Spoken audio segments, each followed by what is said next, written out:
Hello student, welcome to our YouTube channel. आज हम बात करने वाले हैं अकाउंटेंसी की एक और वीडियो के बारे में। अब जो वीडियो होने वाली है, पहली वीडियो हमने जो कंप्लीट की है जिसमें हमने पहली बुक के सभी फॉर्मेट सीख लिए थे।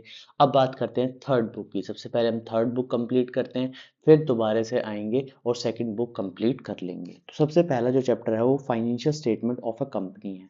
ठीक है, तो क्या कहता है कंपनी के बारे में? तो इसमें जो फॉर्मेट है वो है बैलेंस शीट, कि हम बैलेंस शीट नए फॉर्मेट 2013 के एक्ट से कैसे बनाने लगे हैं, क्या क्या चीज़ें आती हैं उसमें, वो सभी चीज़ें सीखेंगे। तो सबसे ऊपर नाम आना चाहिए name of the company, balance sheet, फिर एज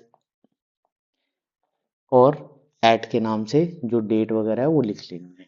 ठीक है, फॉर्मेट की बात करें तो फॉर्मेट की शुरुआत करते हैं। तो सबसे पहली चीज़ आती है पर्टिकुलर नोट्स, और यहाँ पर जो फिगर आती है वो करंट ईयर और ये प्रीवियस ईयर की। ठीक है, ये सब चीज़ें आती हैं इसमें। अब क्या क्या चीज़ें आती है वन बाय वन हेडिंग करके सीखते हैं, और एक एक करके सब चीज़ें हम कवर करते हुए जाएंगे। इसके अंदर क्या क्या चीज़ें आएंगी वो भी हम सीखेंगे। ठीक है, वो भी हम सीखेंगे कि भाई कौन सी हेडिंग के अंदर कौन सा सब हेडिंग का पार्ट आता है और क्या क्या चीज़ें आ सकती हैं, इंपॉर्टेंट क्या क्या है, वो सब चीज़ें हम सीखने वाले हैं। तो शुरुआत करते हैं। सबसे पहले आता है, सबसे पहली जो हेडिंग डाली जाती है वो होती है equity and liability.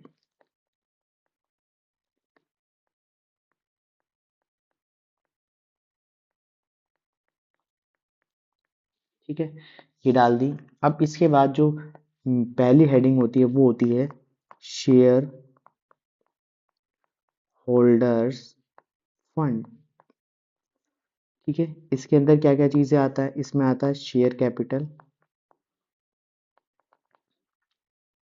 B reserve capital. अभी हम सीखेंगे कौन कौन से रिजर्व्स होते हैं, वो सब चीजें अलग हैं। सिर्फ इतनी चीज ध्यान रखना। तो यहाँ पर रिजर्व एंड सरप्लस होती है, रिजर्व एंड सरप्लस। ठीक है, सी पार्ट होता है money received against share hold. ठीक है, इसके बाद सेकंड जो बनता है वो बनता है share application money pending allotment. ये फॉर्मेट आपको एज इट इज याद रखना है, जैसा मैं लिखवा रहा हूँ बिल्कुल वैसा ही याद रखना है। ठीक है, थर्ड हेडिंग जो बनती है इसमें वो बनती है non current liabilities. Non current liabilities, अब इसमें क्या क्या चीजें आती हैं? सबसे पहली आती है long term borrowings. B part जो आता है इसमें वो आता है डेफर्ड टैक्स लायबिलिटीज। ठीक है, सी पार्ट जो आता है इसमें वो आता है अदर लॉन्ग टर्म लायबिलिटीज। अगर ये फॉर्मेट आप करके जाते हो, ये वीडियो करके जाते हो, तो ध्यान रखना 20 नंबर तो पक्के होंगे होंगे, प्लस बहुत कुछ ज्यादा चीजें सीखने को मिलेंगी जब आप अगली एग्जाम देंगे, सीयूटी वगैरह, उसमें भी ये बहुत काम आने वाली है। ठीक है, फोर्थ हेडिंग जो बनती है वो बनती है करंट लायबिलिटीज। ठीक है, इसी इसमें क्या क्या चीजें आती हैं? इसमें आता है शॉर्ट टर्म बोरोइंग्स। बी आता है, एक एक करके आप इनको पढ़ेंगे, सिर्फ इतना भी सीख लीजिए कि करंट लायबिलिटी में क्या क्या चीजें आती हैं, शॉर्ट टर्म बोरोइंग्स आती हैं, ट्रेड पेबल्स आते हैं, कैसे कितने मंथ के होते हैं करंट लायबिलिटी, वो सब पढ़ना भी बाकी है। ठीक है, C part other current liabilities. ठीक है, डी होगा शॉर्ट टर्म प्रोविजन। ठीक है, ये सब चीजें आती हैं, और इसके बाद क्या हो जाता है, इनका टोटल हो जाता है। तो लायबिलिटी साइड जो चीजें आएंगी वो सारी की सारी ये चीजें हैं। तो ये चीजें आपको याद रख लेनी है कि लायबिलिटी साइड क्या क्या चीजें आएंगी, ठीक है, ये सब चीजों का टोटल हो जाएगा। अब इसके बाद जो हेडिंग बनती है यहाँ पर टोटल हो जाएगा।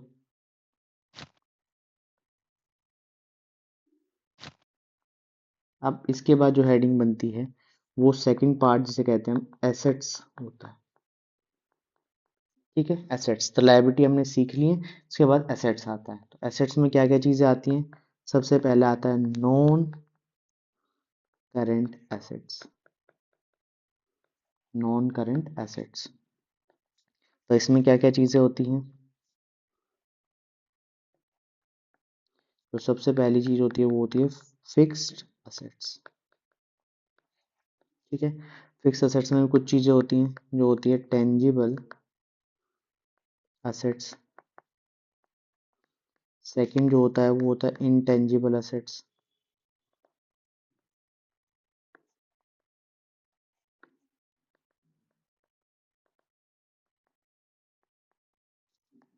असेट्स, ठीक है।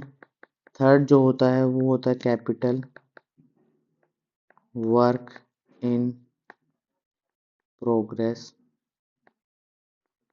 ठीक है। फोर्थ होता है इनटेंजिबल असेट्स अंडर डेवलपमेंट, ठीक है। ये चीजें इसमें आती हैं। अब बात करते हैं आगे, पी पार्ट बनता है इसमें non current investment, C part बनता है इसमें deferred tax assets, D part बनता है इसमें long term loans and advances, ठीक है। ई पार्ट जो बनता है वो आता है अदर नॉन करंट असेट्स, ठीक है। इस तरीके से चीजें आती हैं। सेकंड जो बनता है वो आता है, देखो पहली पहली चीज क्या थी यहाँ पर, नॉन करंट असेट्स, इसके अंदर ये सारी की सारी चीजें आती थी। अब इसके बाद जो सेकंड बनता है वो आता है करंट असेट्स, ठीक है। करंट असेट्स में क्या क्या चीजें हैं वो लिखते हैं।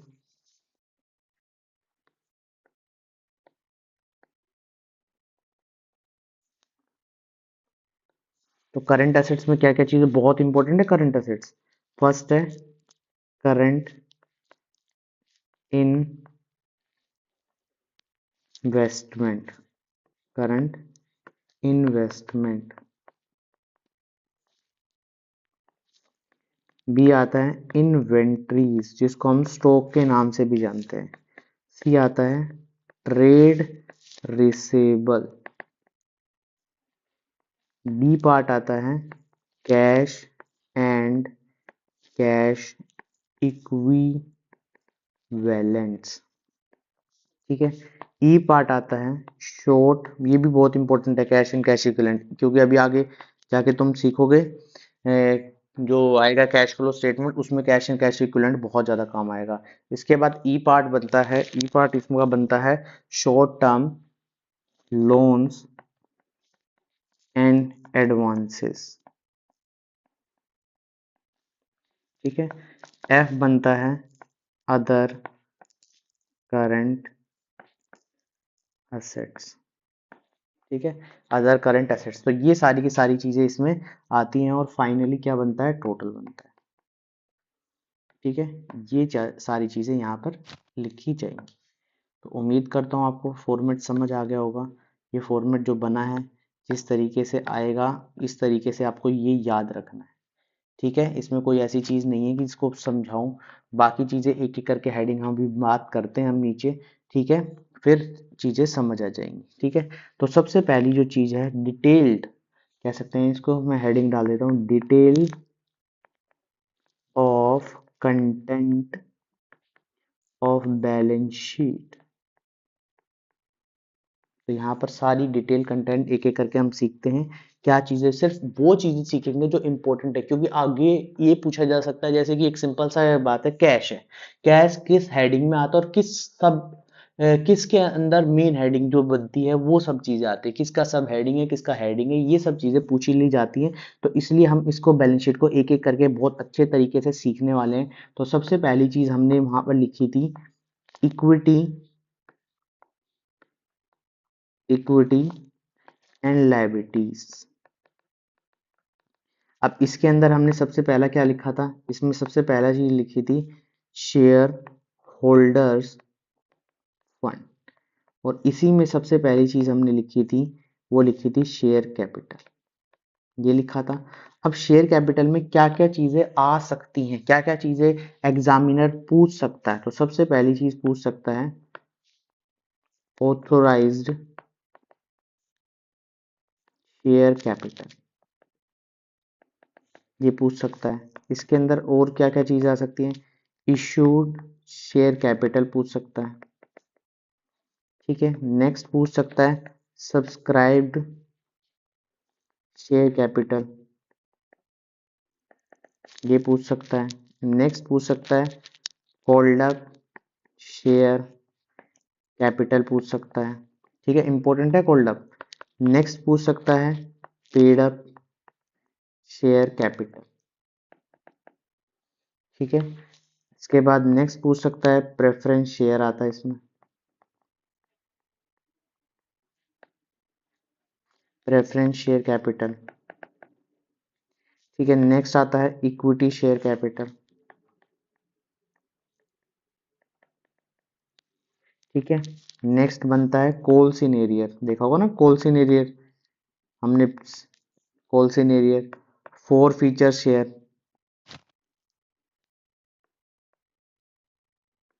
फोर फीचर या फोर फीचर शेयर लिख लो, ये सब चीजें आती हैं हमारी शेयर कैपिटल में। ध्यान से पढ़ना है कि भाई क्या क्या चीजें आ सकता है, पूछ सकता है कोल्ड अप, देखो इसमें इंपॉर्टेंट की बात करूं तो इंपॉर्टेंट क्या हो सकता है, पूछ सकता है कोल्ड अप किस में आएगा, ठीक है। आगे पूछ सकता है इक्विटी शेयर के किस हेडिंग में आएगा, कॉल शेयर किस में आएगा, फॉरफिटेड शेयर किस में आएंगे। तो ये सब चीजें आपके दिमाग में होनी चाहिए कि ये शेयर कैपिटल की हेडिंग के अंदर ही आएंगे, ठीक है। शेयर कैपिटल हेडिंग होगी, मेन हेडिंग कौन सी होगी, शेयर होल्डर फंड होगा, ठीक है। इस तरीके से याद रखना है। अब सेकंड बी पार्ट आता है रिजर्व एंड सरप्लस। अब यहां से दिमाग में आ रहा होगा भाई रिजर्व, देखो सबसे पहले तो यही चीज ध्यान रखना कि भाई जिसके पीछे रिजर्व आ जाए वो सब चीजें हो जाएंगी, जैसे कि कैपिटल रिजर्व, रिजर्व हो जाएगा। फिर उसके बाद नेक्स्ट क्या बन जाएगा, कैपिटल रिडम्पशन रिजर्व बन जाएगा, ठीक है। इसके बाद नेक्स्ट क्या होगा, सिक्योरिटी प्रीमियम, सुना होगा आपने, सिक्योरिटी प्रीमियम रिजर्व, ठीक है। उसके बाद नेक्स्ट जो बनेगा वो आएगा डिबेंचर रिडम्पशन रिजर्व, देखो सबके पीछे रिजर्व लिखा है, तो ये समझ लेना कि भाई ये सारी की सारी हेडिंग जो है वो बन के आएंगी यहाँ से, ठीक है। सिर्फ थोड़ा सा ये बड़ा ही चैप्टर ये है, बाकी सब चीजें छोटी छोटी हैं, बस इतना चीज ज्यादा बड़ी बड़ी का मतलब है कि थोड़ा सा लिखना इसमें ज्यादा पड़ रहा है कि रिजर्व रिजर्व रिजर्व, ठीक है। तो यहाँ से देखो सबकी हेडिंग के अंदर रिजर्व रिजर्व रिजर्व रिजर्व, तो ये यहाँ से ऑटोमेटिकली याद रखे जा सकते हैं, ठीक है। नेक्स्ट आता है सिंकिंग फंड, सिंकिंग फंड, अगर चाहते हो कि मैं इनके बारे में डिटेल इंफॉर्मेशन निकालूं कि भाई सिंकिंग फंड क्या होता है, तो ध्यान से नीचे कमेंट बॉक्स में लिख देना है कि मैं सब चीज़ों के बारे में डिटेल इंफॉर्मेशन भी दे दूंगा, ठीक है। अभी सिर्फ हमारा टारगेट क्या है कि हमें पता चलना चाहिए कि फॉर्मेट में क्या क्या चीज़ें आती हैं क्या क्या नहीं आती, टैक्स रिजर्व, ठीक है, ठीक है। तो ये सब चीज़ें इसमें आती हैं। लास्ट आता है balance of statement of profit and loss account, ठीक है। क्रेडिट साइड लिखा है तो पता ही चल गया होगा भाई प्रॉफिट जो आता है वो इसमें आता है, ठीक है। लेस इसी में से क्या किया जाता है, statement of P and L account debit side, ये किया जाता है, तो इसमें ये चीज़ें आती है। और अगर मैं बात करूँ इंपॉर्टेंट की, sinking fund, balance statement, general reserve, security premium, capital redemption reserve और कैपिटल रिजर्व, ये बहुत ज़्यादा इंपॉर्टेंट है, बार बार पूछे जाते हैं, प्रीवियस ईयर के एग्जाम में भी बार बार आए हैं, तो ये सब चीज़ें ध्यान रख लेना। ठीक है, ऑप्शन दे दिया जाएगा कि भाई ये सारे टाइप के रिजर्व्स हैं, कौन से इसमें से आते हैं, कौन से नहीं आते। ठीक है, या इनमें से कोई भी नाम दे दिया, सिंकिंग फंड दे दिया जाएगा। ठीक है, ये किस हेडिंग में आते हैं, किस हेडिंग में नहीं आते, ऑप्शंस में भी आ सकते हैं, 1 मार्क क्वेश्चन में भी आ सकते हैं। ठीक है, इसके बाद जो हेडिंग थी वो थी money received against share warrant. ठीक है, तो ये क्या है, ये एक तरीके का बताइए आपको, शेयर वारंट एक इंस्ट्रूमेंट होता है जो कंपनी के द्वारा इशू किया जाता है, जिसको हम क्या कर सकते हैं कि कन्वर्ट कर सकते हैं शेयर्स में। ठीक है, कोई भी प्राइस लगा के या लेटर डेट पर कभी भी। ठीक है, तो वो सब चीज़ होती है। तो बस इतना है कि ये सिर्फ आपको पता होना चाहिए, बाकी इसके बारे में कोई ऐसी इंफॉर्मेशन नहीं है। ठीक, मतलब कह सकते हैं इसके अंदर कोई और चीज़ नहीं मिलेगी। थर्ड आता है इसमें, थर्ड आते थे share application money pending allotment. ठीक है, इसके अंदर भी कोई सब हेडिंग नहीं मिलेगी। ठीक है, अब उसके बाद जो बनता है सेकंड,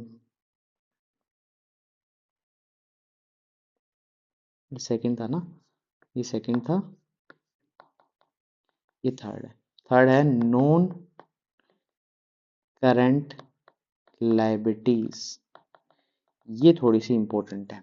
ठीक है, इसमें हमने सबसे पहली चीज पता होगी, नॉन करंट लायबिलिटीज, जो लायबिलिटीज आफ्टर 12 मंथ्स पे की जाए वो सब नॉन करंट लायबिलिटीज होती है।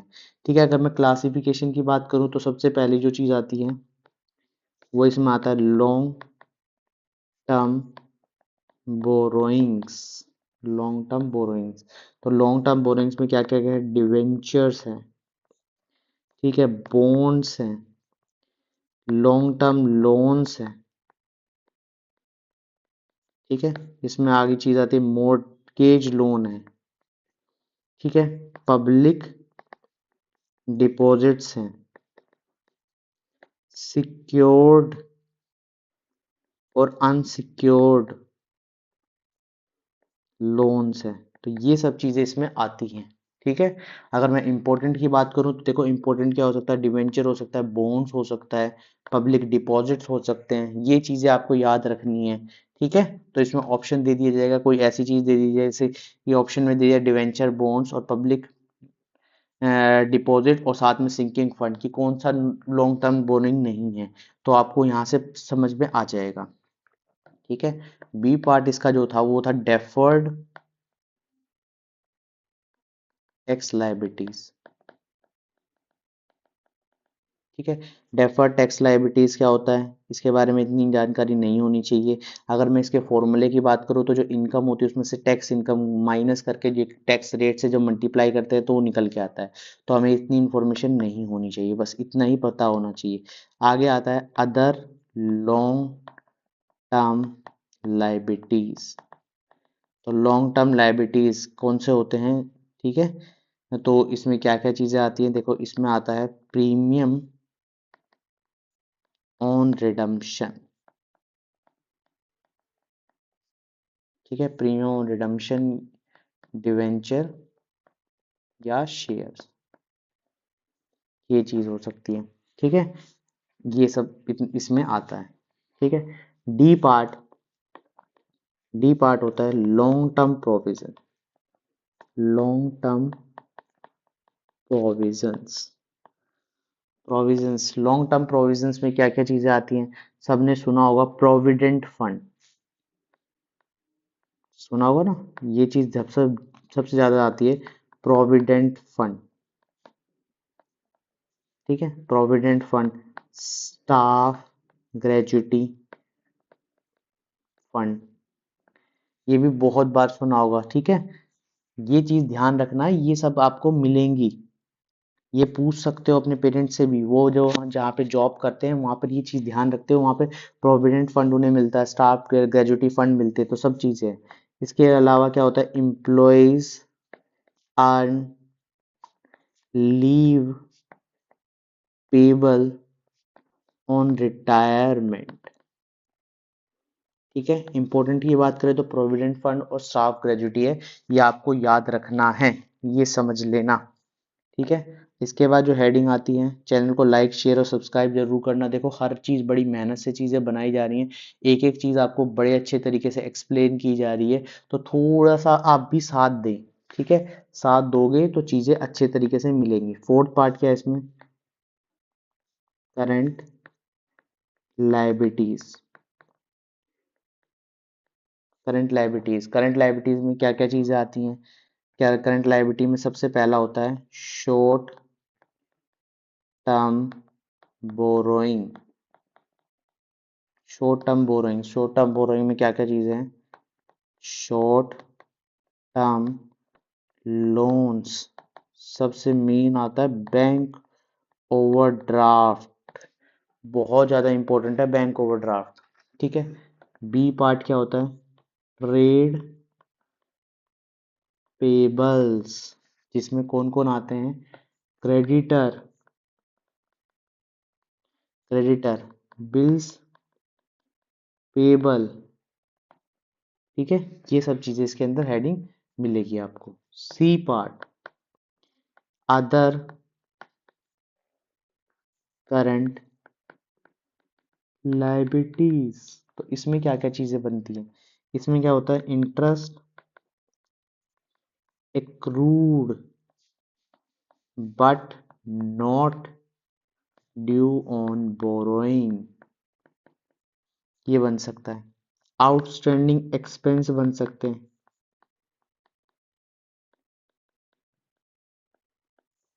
ठीक है, आउटस्टैंडिंग एक्सपेंस बन सकते हैं। और क्या बन सकता है, कॉल्स इन एडवांस। ठीक है, डिवेंचर ड्यू फॉर रिडम्पशन भी लिख सकते हो, बस इतना याद रखना बहुत है इसमें, ये तीन जरूर याद रखना। ठीक है, बाकी कोई जरूरत नहीं है इतना। या एक और याद रखना, income income received in advance, बस ये याद रखना। तो ये चार हेडिंग इसके अंदर ही याद रखना, बस बहुत है। ठीक है, उसके बाद डी पार्ट बनता है इसमें, शॉर्ट टर्म प्रोविजंस। तो शॉर्ट टर्म प्रोविजंस में क्या क्या होता है, जैसे कि प्रोविजन फॉर टैक्स। ठीक है, प्रोविजन फॉर टैक्स। अगली हेडिंग होती है प्रोविजन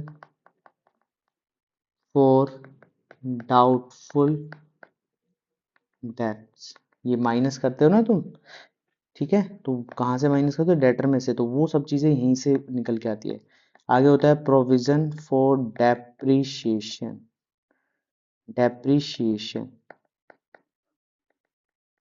ठीक है, आगे प्रपोज्ड डिविडेंड।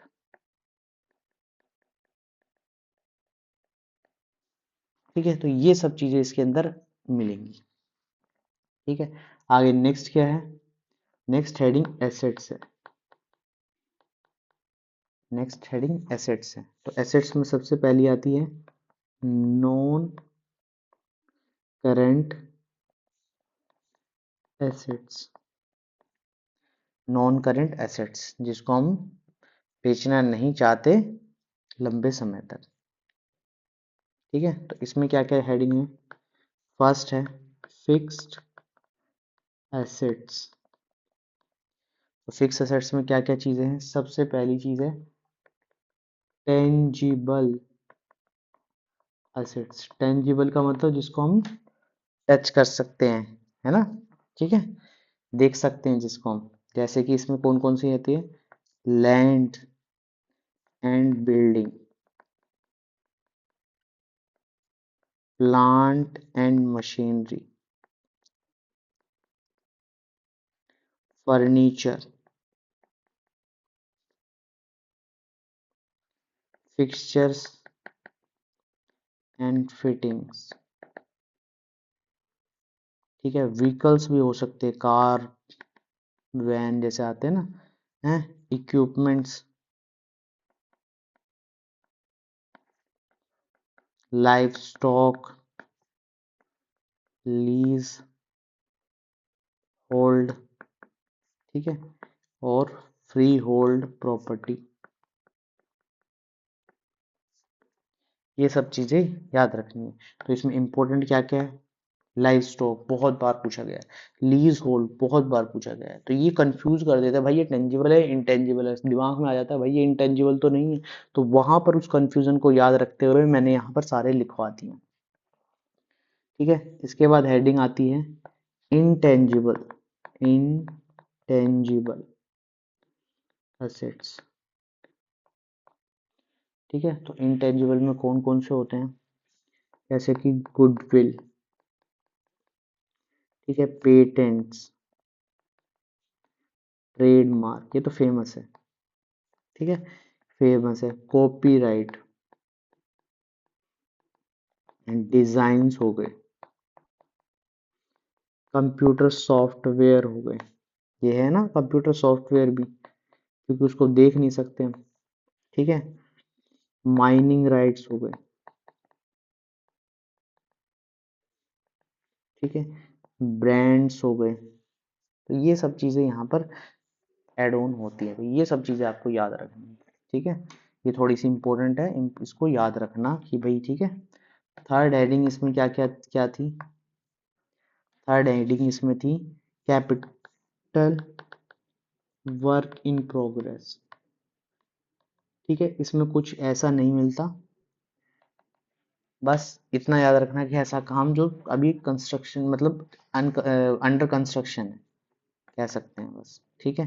फोर्थ हेडिंग और कुछ नहीं था इसमें, और याद करते हैं, अगली चीज याद करते हैं, non current investment, non current investments. तो नॉन करंट इन्वेस्टमेंट में क्या क्या चीजें आती हैं, नॉन करंट इन्वेस्टमेंट में लॉन्ग टर्म इन्वेस्टमेंट, ठीक है, shares, debentures in any company,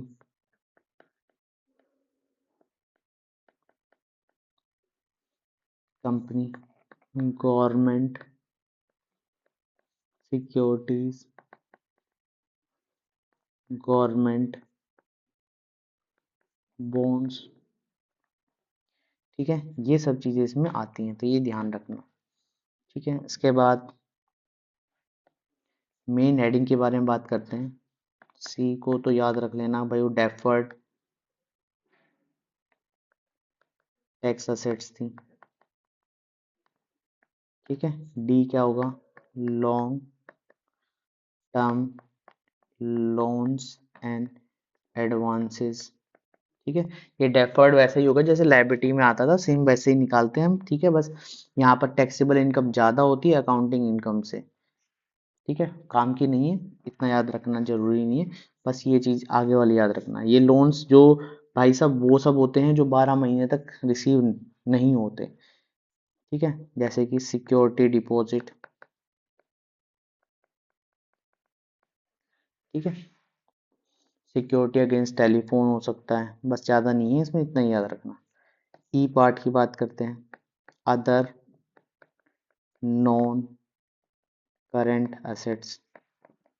तो इसमें क्या क्या चीज आ सकती है, जैसे इसमें इसके थोड़े से इंपॉर्टेंट पॉइंट्स हैं, लॉन्ग टर्म ट्रेड रिसीवेबल।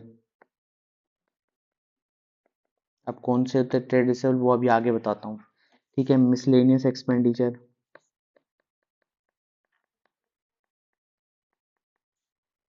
उसके बाद डिस्काउंट लॉस ऑन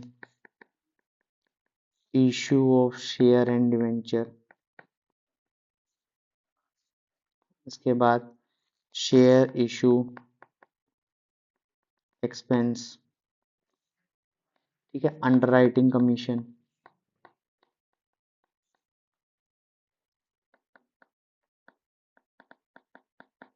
तो ये सब चीजें इसमें आती हैं, ठीक है। चैनल को ध्यान रखना, स्मार्ट स्टडी प्लस प्लस, इसको लाइक शेयर और सब्सक्राइब जरूर करना है। ये चीज ध्यान रखना। उसके बाद थर्ड पार्ट बनता है करंट असेट्स। देखो ये वाला चैप्टर अगर आपने अच्छे तरीके से कर दिया, जिसमें बैलेंस शीट आती है आपको, तो अगले जो चैप्टर्स आएंगे वो भी इसमें कवर हो जाएंगे।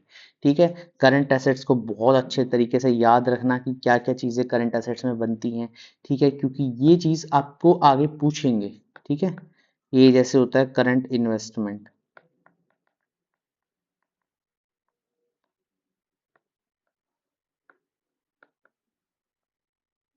करंट इन्वेस्टमेंट, ठीक है, जो शॉर्ट टर्म इन्वेस्टमेंट होता है, विद इन 12 मंथ पे हो जाता है, शॉर्ट टर्म इन्वेस्टमेंट कह सकते हैं उसको।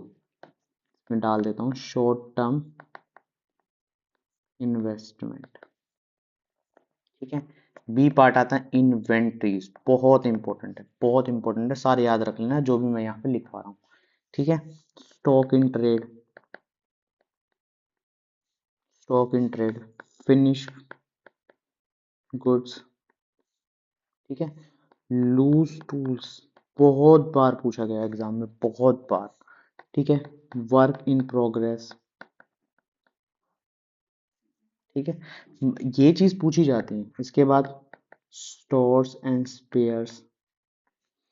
ठीक है, ये चीज इंपॉर्टेंट है इसमें, बाकी चीजें रहने देना। ठीक है, सी पार्ट आता है ट्रेड रिसेबल। जैसे वहां पर ट्रेड पेबल था, यहाँ पर ट्रेड रिसेबल है, तो यहाँ पर क्या क्या रिसीव होता है, डेटर, डेटर्स, बिल्स रिसेबल। बस इतनी चीज याद रखना कि भाई क्या क्या चीजें इसमें आती है। ठीक है, डी पार्ट, अब जो डी बता रहा हूँ उसको बड़ा अच्छे तरीके से याद रखना, क्योंकि अभी आगे जाकर हम क्या करेंगे, कौन सा चैप्टर करेंगे, कैश फ्लो स्टेटमेंट करेंगे, उसमें ये बड़े काम आने वाला है। ठीक है, कैश एंड कैश इक्विवेलेंट। तो इसमें क्या क्या चीजें आती हैं, कैश आता है, पहले तो नाम रखा तो कैश भी आएगा, बैंक आ सकता है, शॉर्ट टर्म इन्वेस्टमेंट आएंगे, शॉर्ट टर्म इन्वेस्टमेंट। ठीक है, इन्वेस्टमेंट, मार्केट एबल सिक्योरिटीज। ठीक है, मार्केटेबल सिक्योरिटीज, ट्रेजरी बिल, जो सुने थे ना, बिजनेस में बहुत पढ़ते हो, बिल्स। ठीक है, कमर्शियल पेपर। ठीक है, ये सारे के सारे इसमें आते हैं। ठीक है, ई पार्ट, ई पार्ट में क्या होगा, short term loans and advance.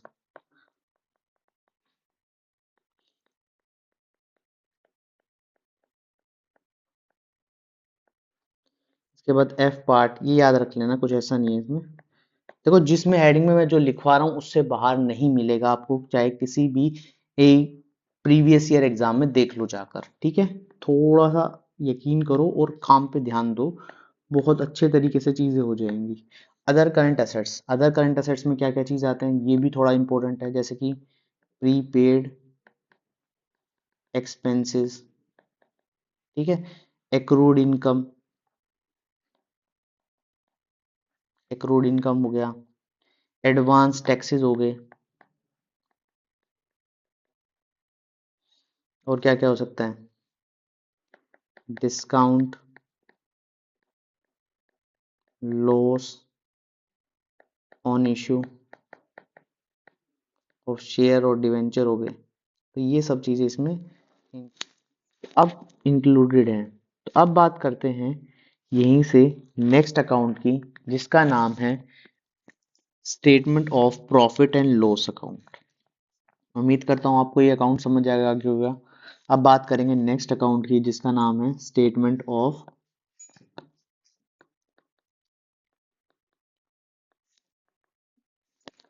Profit and loss account. ठीक है, कुछ इस तरीके से बनेगा, फिर लिखना है फॉर द ईयर, कौन से ईयर का बनेगा। इसके फॉर्मेट की बात करें,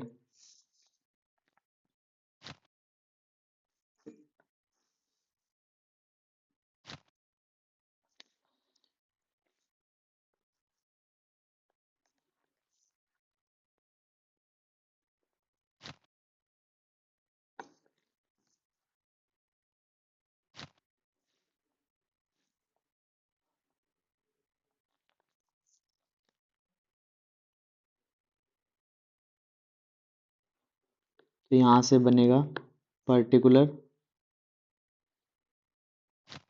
एक सेकेंड को थोड़ा और नीचे तक बना देते हैं।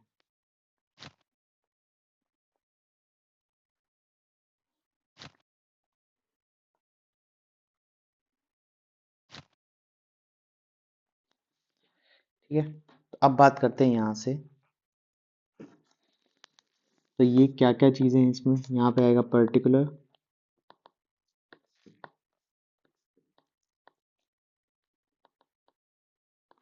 कुलर, नोट्स और प्रीवियस ईयर और करंट ईयर।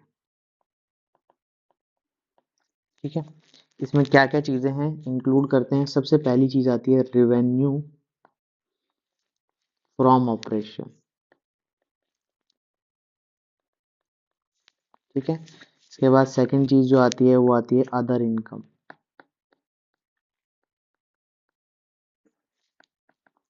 थर्ड आता है टोटल रेवेन्यू। इसमें पहली और दूसरी चीज़ को ऐड कर दिया जाता है। ठीक है, इसके बाद आते हैं, फोर्थ आता है एक्सपेंस।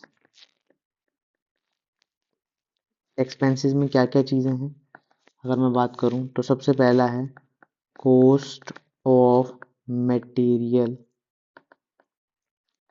कंज्यूम्ड। ठीक है, बी पार्ट जो है वो है purchase of stock in trade. C part जो है वो है changes in inventories of finished goods. ठीक है, या कह सकते हैं work in progress and stock in trade, ये सारी चीज़ें।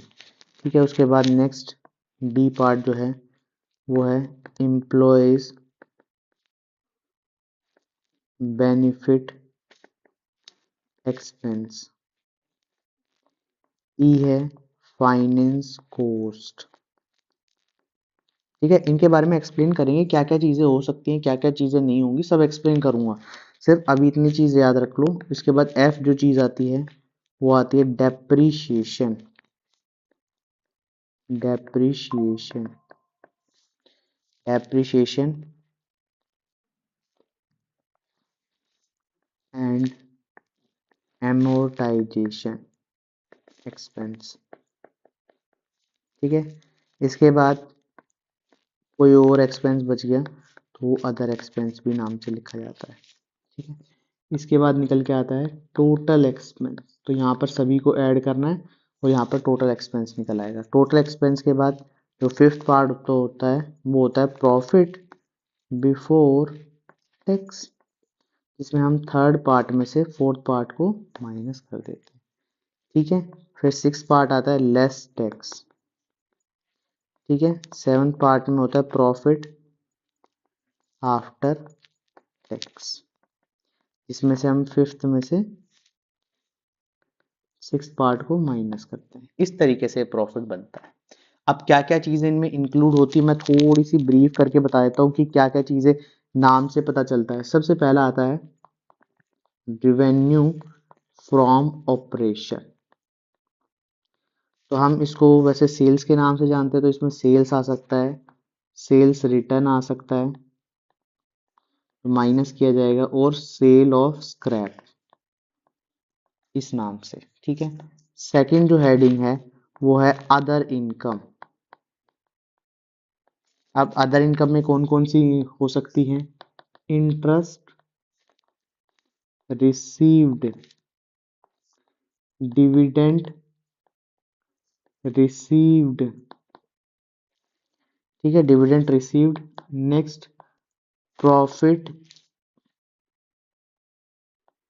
On sale of fixed assets slash investment. ठीक है, next refund of income tax. और क्या क्या हो सकता है, सेल ऑफ मिसलेनियस आइटम, ये अदर इनकम में होगा, सब इंक्लूड, ठीक है।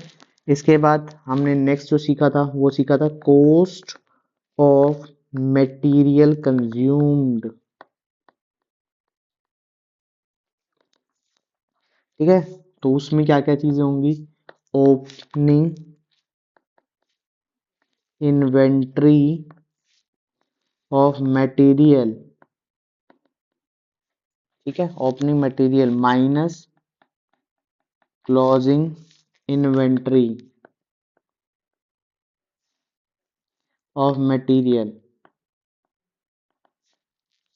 Plus purchase of material,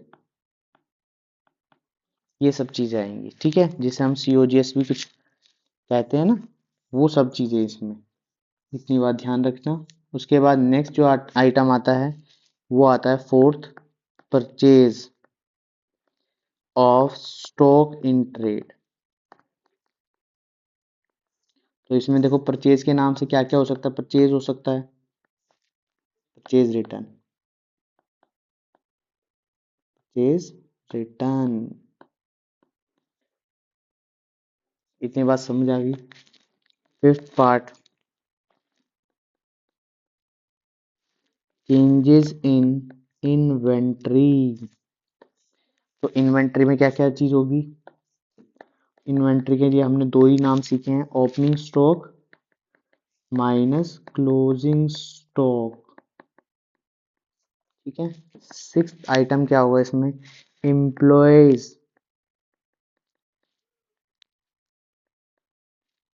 benefits expenses,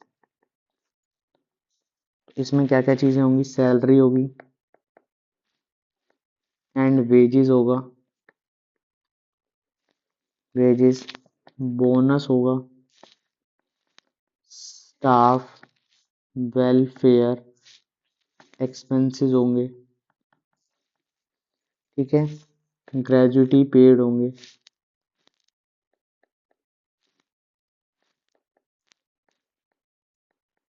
ये सब चीजें होंगी। Seventh item, finance cost. Finance cost में क्या क्या होगा, interest on loans, interest on debentures, ठीक है, मिसलेनियस एक्सपेंस, राइट ऑफ या रिटर्न ऑफ लिख सकते हैं, ठीक है। एट आइटम क्या होगा, एट आइटम होगा डेप्रिसिएशन,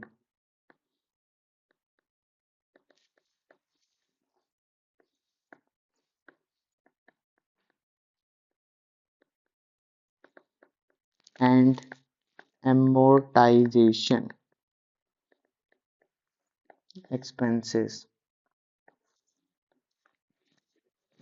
इसमें क्या क्या इंक्लूड होंगे भाई साहब, देखो, डेप्रिसिएशन, नाम से कोई चीज मिल जाए, इंटेंजिबल असेट्स कोई भी,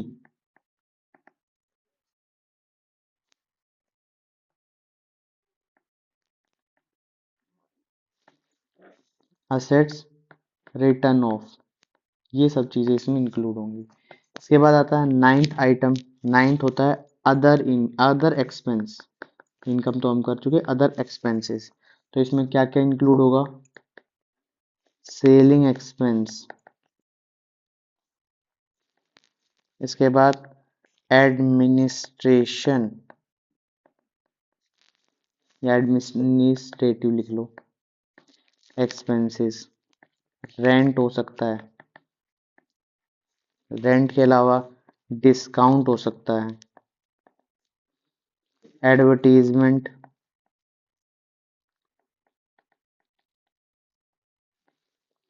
एक्सपेंस हो सकता है, बैड डेट हो सकते हैं,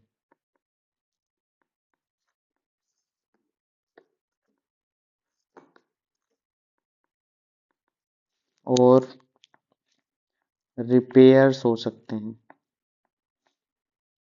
ठीक है, एक्सेट्रा, इतनी चीजें हो सकती हैं। तो ये सब चीजें इसमें आती ही आती हैं। तो उम्मीद करता हूँ चीजें समझ आ गई होंगी। ठीक है, और क्या क्या चीजें,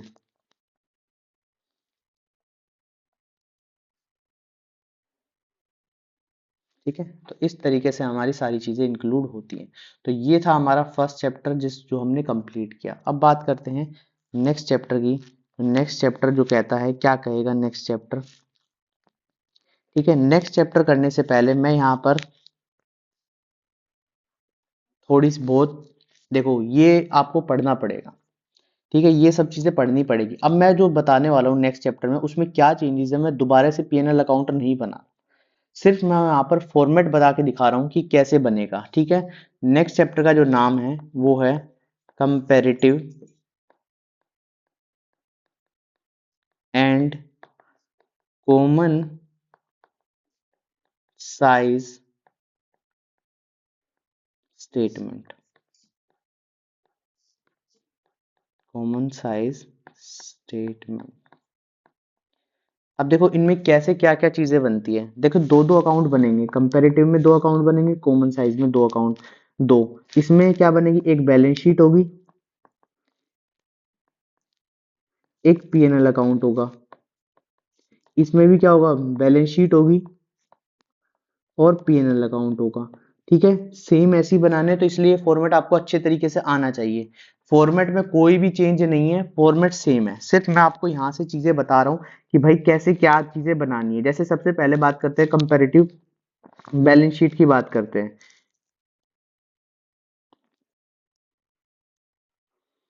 ठीक है, कंपैरेटिव बैलेंस शीट की बात करते हैं। तो यहाँ पर हेडिंग डाल देते हैं कंपैरेटिव बैलेंस शीट। ठीक है, तो इसका फॉर्मेट कैसे होगा? इसका फॉर्मेट होगा भाई यहाँ पर कुछ इस तरीके से बना होगा।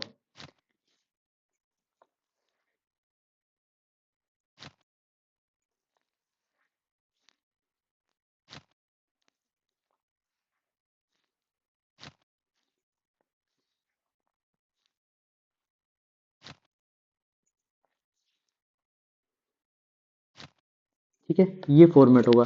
यहाँ पर लिखा होगा पर्टिकुलर, यहाँ पर जो भी बैलेंस शीट के सारे आइटम्स लिखे होंगे। ठीक है, यहाँ पे लिख देता हूँ refer to chapter first. Same जो बनी है वही सेम आइटम है, बार बार दोबारा बना के कोई फायदा नहीं है। यहाँ पर नोट्स लिख देना, इसमें कुछ भी नहीं आएगा। यहाँ पर प्रीवियस ईयर के अमाउंट लिख देना, यहाँ पर करंट ईयर के अमाउंट लिख देना। ये सेम टू सेम आपको मिलेगा। अब जो मेन चीज आती है वो आती है एब्सोल्यूट चेंज। क्या आएगा, एब्सोल्यूट चेंज। एब्सोल्यूट चेंज कैसे निकालना है? एब्सोल्यूट चेंज कैसे निकालना है? एब्सोल्यूट चेंज का तरीका होता है करंट ईयर में से प्रीवियस ईयर की अमाउंट माइनस करनी है। करंट ईयर में से क्या माइनस करनी है? प्रीवियस ईयर की अमाउंट माइनस करनी है। इतनी चीज आ गई। उसके बाद क्या निकालना है? यहाँ पर परसेंटेज निकालना है, परसेंटेज। तो ये आएगा एब्सोल्यूट जो चेंज आएगा हमारा, डिवाइड में डिवाइड में डिवाइड में प्रीवियस ईयर अमाउंट इनटू 100। बस इतना काम करना है। तो ये सब कुछ सेम रहेगा। कंपैरेटिव बैलेंस शीट में सबसे इजी फॉर्मेट है, सबसे इजी फॉर्मेट है particular, notes to, previous year, current year, absolute change और परसेंटेज चेंज। इतनी बात समझ आ गई। अब इसके पीएनएल अकाउंट की बात करते हैं। प्रॉफिट या इनकम स्टेटमेंट लिख लो, इनकम स्टेटमेंट लिख लेते हैं। फॉर्मेट ऑफ इनकम स्टेटमेंट जो हमारा बनेगा बिल्कुल पीएनएल जैसा। ठीक है,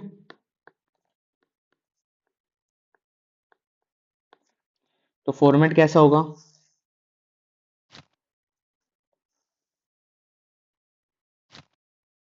यहाँ पर ये चीज,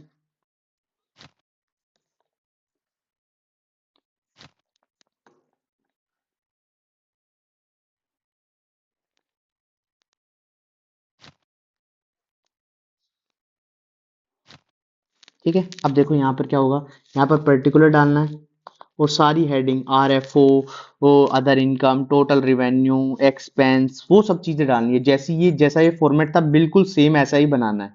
ठीक है, ये सेम जैसा फॉर्मेट था बिल्कुल ऐसा ही फॉर्मेट बनाना है जो आइटम्स मिल रही हैं। बस यहाँ पर नोट्स टू आएगा, उसमें कोई मतलब नहीं। यहाँ पर प्रीवियस ईयर आएगा, यहाँ पर करंट ईयर आएगा, यहाँ पर एब्सोल्यूट चेंज आएगा, एब्सोल्यूट चेंज आएगा। इसके बाद परसेंटेज चेंज आएगा। एब्सोल्यूट चेंज अभी हमने सीखा है, करंट ईयर में से प्रीवियस ईयर अमाउंट माइनस करो।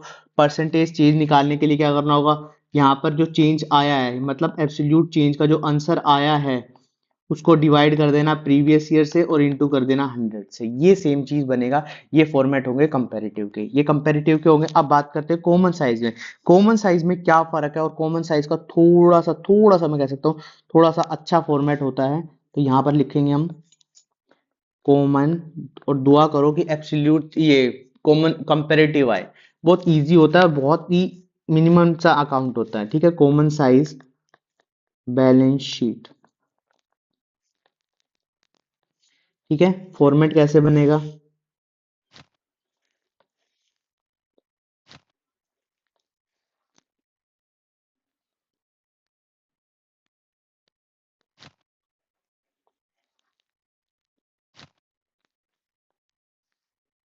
इसमें क्या करते हैं हम दोनों चीजों की परसेंटेज निकालते हैं। बस इतना फर्क है कि यहाँ पर दोनों चीजों की परसेंटेज निकालते हैं, मगर परसेंटेज निकालने के लिए हमें प्रीवियस ईयर करंट ईयर के अपोन में भी तो कुछ अमाउंट चाहिए था। तो यहाँ पर जैसे आता है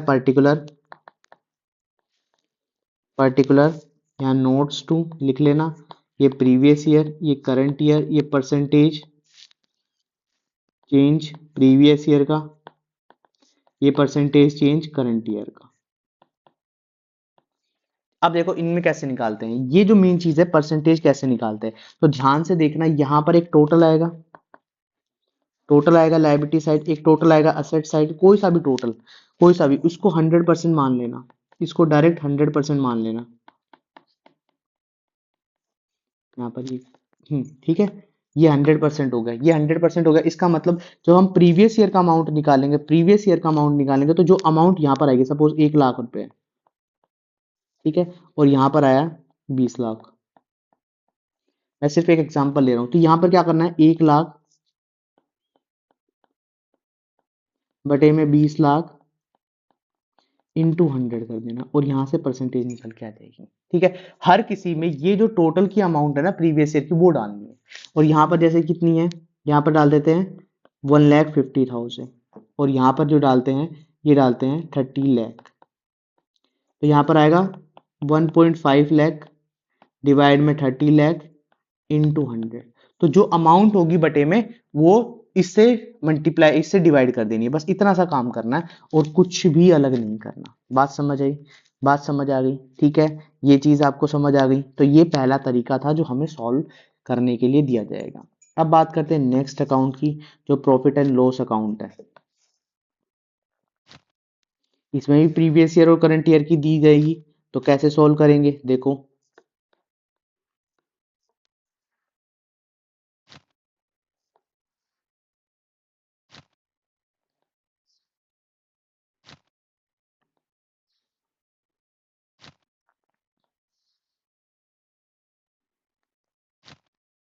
ठीक है।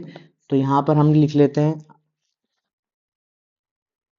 कंपैरेटिव, सॉरी कॉमन साइज है ना, तो common size statement of profit and loss, ये चीज है। तो यहाँ पर क्या क्या चीज आएंगी, पर्टिकुलर आ जाएगा, यहाँ पर नोट्स आ जाएगा, यहाँ प्रीवियस ईयर आ जाएगा, यहाँ पे करंट ईयर आ जाएगा, यहाँ पर percentage change in previous year होगा, percentage change in current year होगा। ठीक है, अब ध्यान से सुनना देखना, यहाँ पर एक नाम लिखा रहता था जिसको हम कहते हैं रेवेन्यू फ्रॉम ऑपरेशन।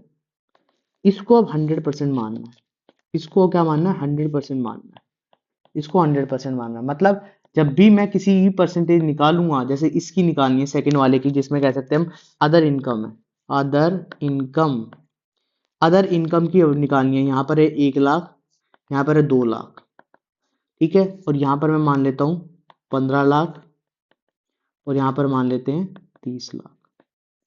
तो यहाँ पर क्या होगा, अब ध्यान से देखना, 1 लाख बटे में 15 लाख इंटू 100, इस तरीके से मानना है, इस तरीके से मानना। और इसमें कितना आएगा, 2 लाख, 30 लाख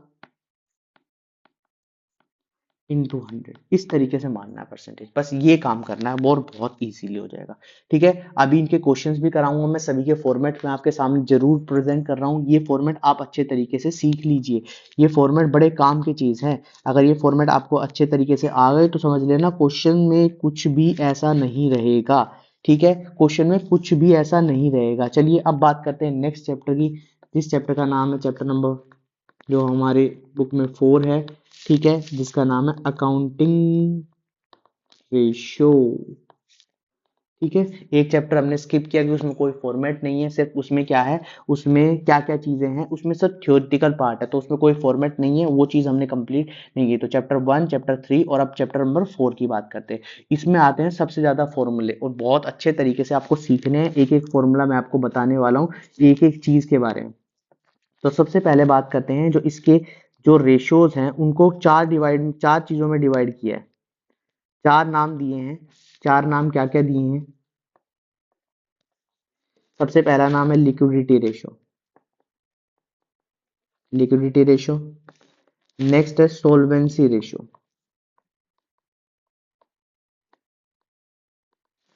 इसके बाद नेक्स्ट है एक्टिविटी रेशो। उसके बाद नेक्स्ट जो है वो है प्रॉफिटेबिलिटी रेशो।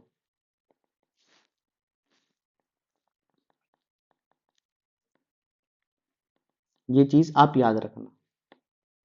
ठीक है, ये चार रेशो हैं, इनसे चारों के अंदर कुछ कुछ पार्ट्स में चीजें डिवाइड की गई हैं। अब देखो मैं यहाँ सारे नाम लिखूंगा तो कंफ्यूज हो जाओगे, इसलिए हम एक एक करके सीखते हैं। सबसे पहली आती है लिक्विडिटी रेशो, तो सबसे पहले हेडिंग डालते हैं लिक्विडिटी रेशो।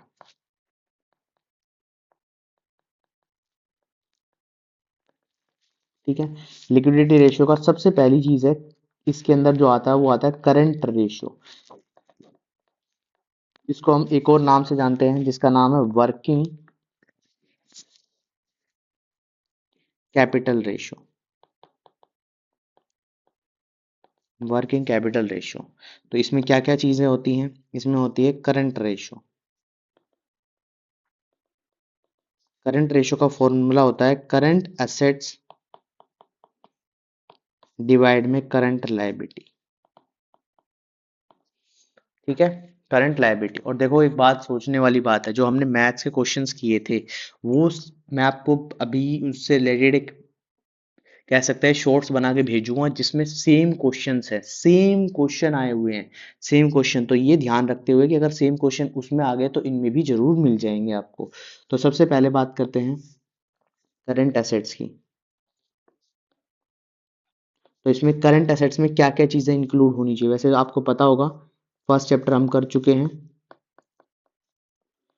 फर्स्ट चैप्टर कर चुके हैं जिसमें क्या क्या चीजें थी, cash plus bank plus debtor plus B R plus accrued income plus stock plus prepaid expense plus short term investment. ये सारी की सारी हमारी करंट एसेट्स हैं। देखो इन्हीं से नाम से रिलेटेड आएगा, इससे बाहर नहीं आएगा। आप सोच रहे हो कि पता नहीं क्या क्या चीजें हमें मिल जाएंगी, ऐसा कुछ भी नहीं मिलेगा। जो चीज मैंने यहाँ पे लिखी है वो सेम टू सेम चीज आपको मिलेगी, उससे अलावा कोई भी नई चीज नहीं मिलेगी, कोई भी नई चीज आपको नहीं मिलेगी। यही सारी की सारी चीजें आपको यहाँ पर मिलेंगी। तो ये ध्यान से तरीके से अच्छे तरीके से आपको याद रख लेनी है कि भाई करंट एसेट्स कौन से हैं, क्या क्या करंट एसेट्स के नाम है। क्योंकि बच्चे क्या करते हैं, कंफ्यूज हो जाते हैं करंट एसेट्स में कि करंट एसेट्स कौन कौन सी है, और एक लंबी चौड़ी लिस्ट में से कुछ चीजें गायब कर देते हैं, और वो गायब होते ही चीजें क्या हो जाती हैं, आपकी गलत हो जाएगी। तो ये करंट एसेट्स आप बहुत इंपॉर्टेंट, देखो बहुत इंपॉर्टेंट रेशियो है। मैं ये मान के चल रहा हूँ कि करंट एसेट्स हर दूसरे साल जरूर एक क्वेश्चन करंट एसेट्स का जरूर मिलता है। तो सोच लेना कि इस साल करंट एसेट्स का जो रेशियो का जो फॉर्मूला है वो जरूर आपके एग्जाम में मिलेगा। तो इसलिए ये चीज ध्यान रखना कि अगर एग्जाम में करना है तो ये वाली चीज आपको आनी चाहिए। तो ये ध्यान रखना। ठीक है, तो सबसे पहली चीज हमने करंट एसेट सीख ली है। अब करंट एसेट सीख लिए तो करंट लायबिलिटी भी सीखनी होगी। करंट लायबिलिटी में क्या क्या चीजें हैं,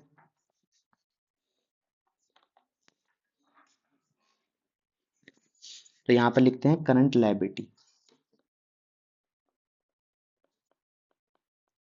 तो करंट लायबिलिटी में क्या क्या चीजें, creditor plus bills payable plus outstanding expense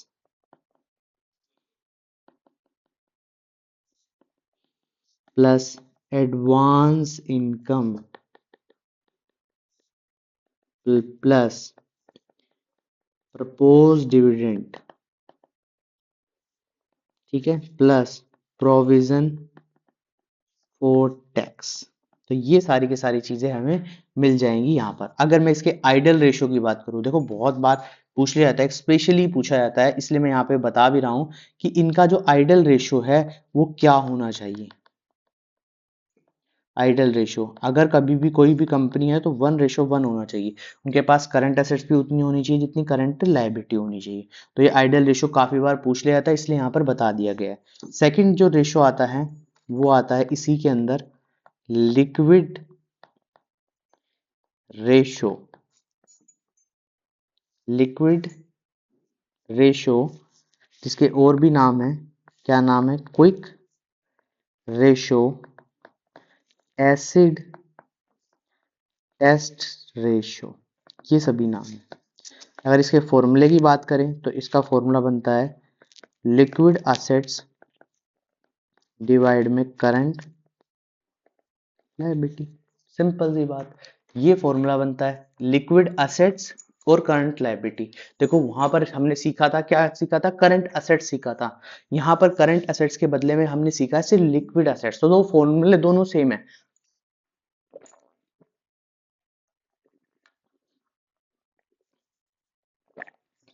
ठीक है, फॉर्मूले दोनों सेम है, फॉर्मूले में कुछ भी अलग नहीं है, सिर्फ करंट असेट्स है, यहाँ पे लिक्विड असेट्स है। तो लिक्विड असेट्स में क्या क्या चीजें होंगी, ठीक है, क्या चीज नहीं आती लिक्विड एसेट्स में, करंट एसेट्स से देखो क्या क्या चीजें। लिक्विड एसेट्स का फॉर्मूला क्या बनेगा, लिक्विड एसेट्स इक्वल टू में current assets minus stock minus prepaid expense. तो ये दोनों चीजें नहीं आती हमारी किसमें, लिक्विड एसेट्स में, ठीक है। उसके बाद नेक्स्ट है वर्किंग कैपिटल। वर्किंग कैपिटल ये आएगा current assets minus current liability. Current assets में से क्या माइनस कर देना है, करंट लायबिलिटी। अच्छा ये फॉर्मूला क्यों लिखवाया, क्योंकि काफी बार करंट लायबिलिटी का फॉर्मूला आ जाएगा। भाई करंट लायबिलिटी का वो तो फॉर्मूला है, मगर करंट एसेट्स और वर्किंग कैपिटल गिवन है क्वेश्चन में, तो क्या कैसे निकालोगे करंट लायबिलिटी, तो इसलिए सीखना जरूरी है। इसके अलावा और कौन से फॉर्मूले होते हैं इसमें, और फॉर्मूले जो आते हैं वो आते हैं कैपिटल एम्प्लॉयड।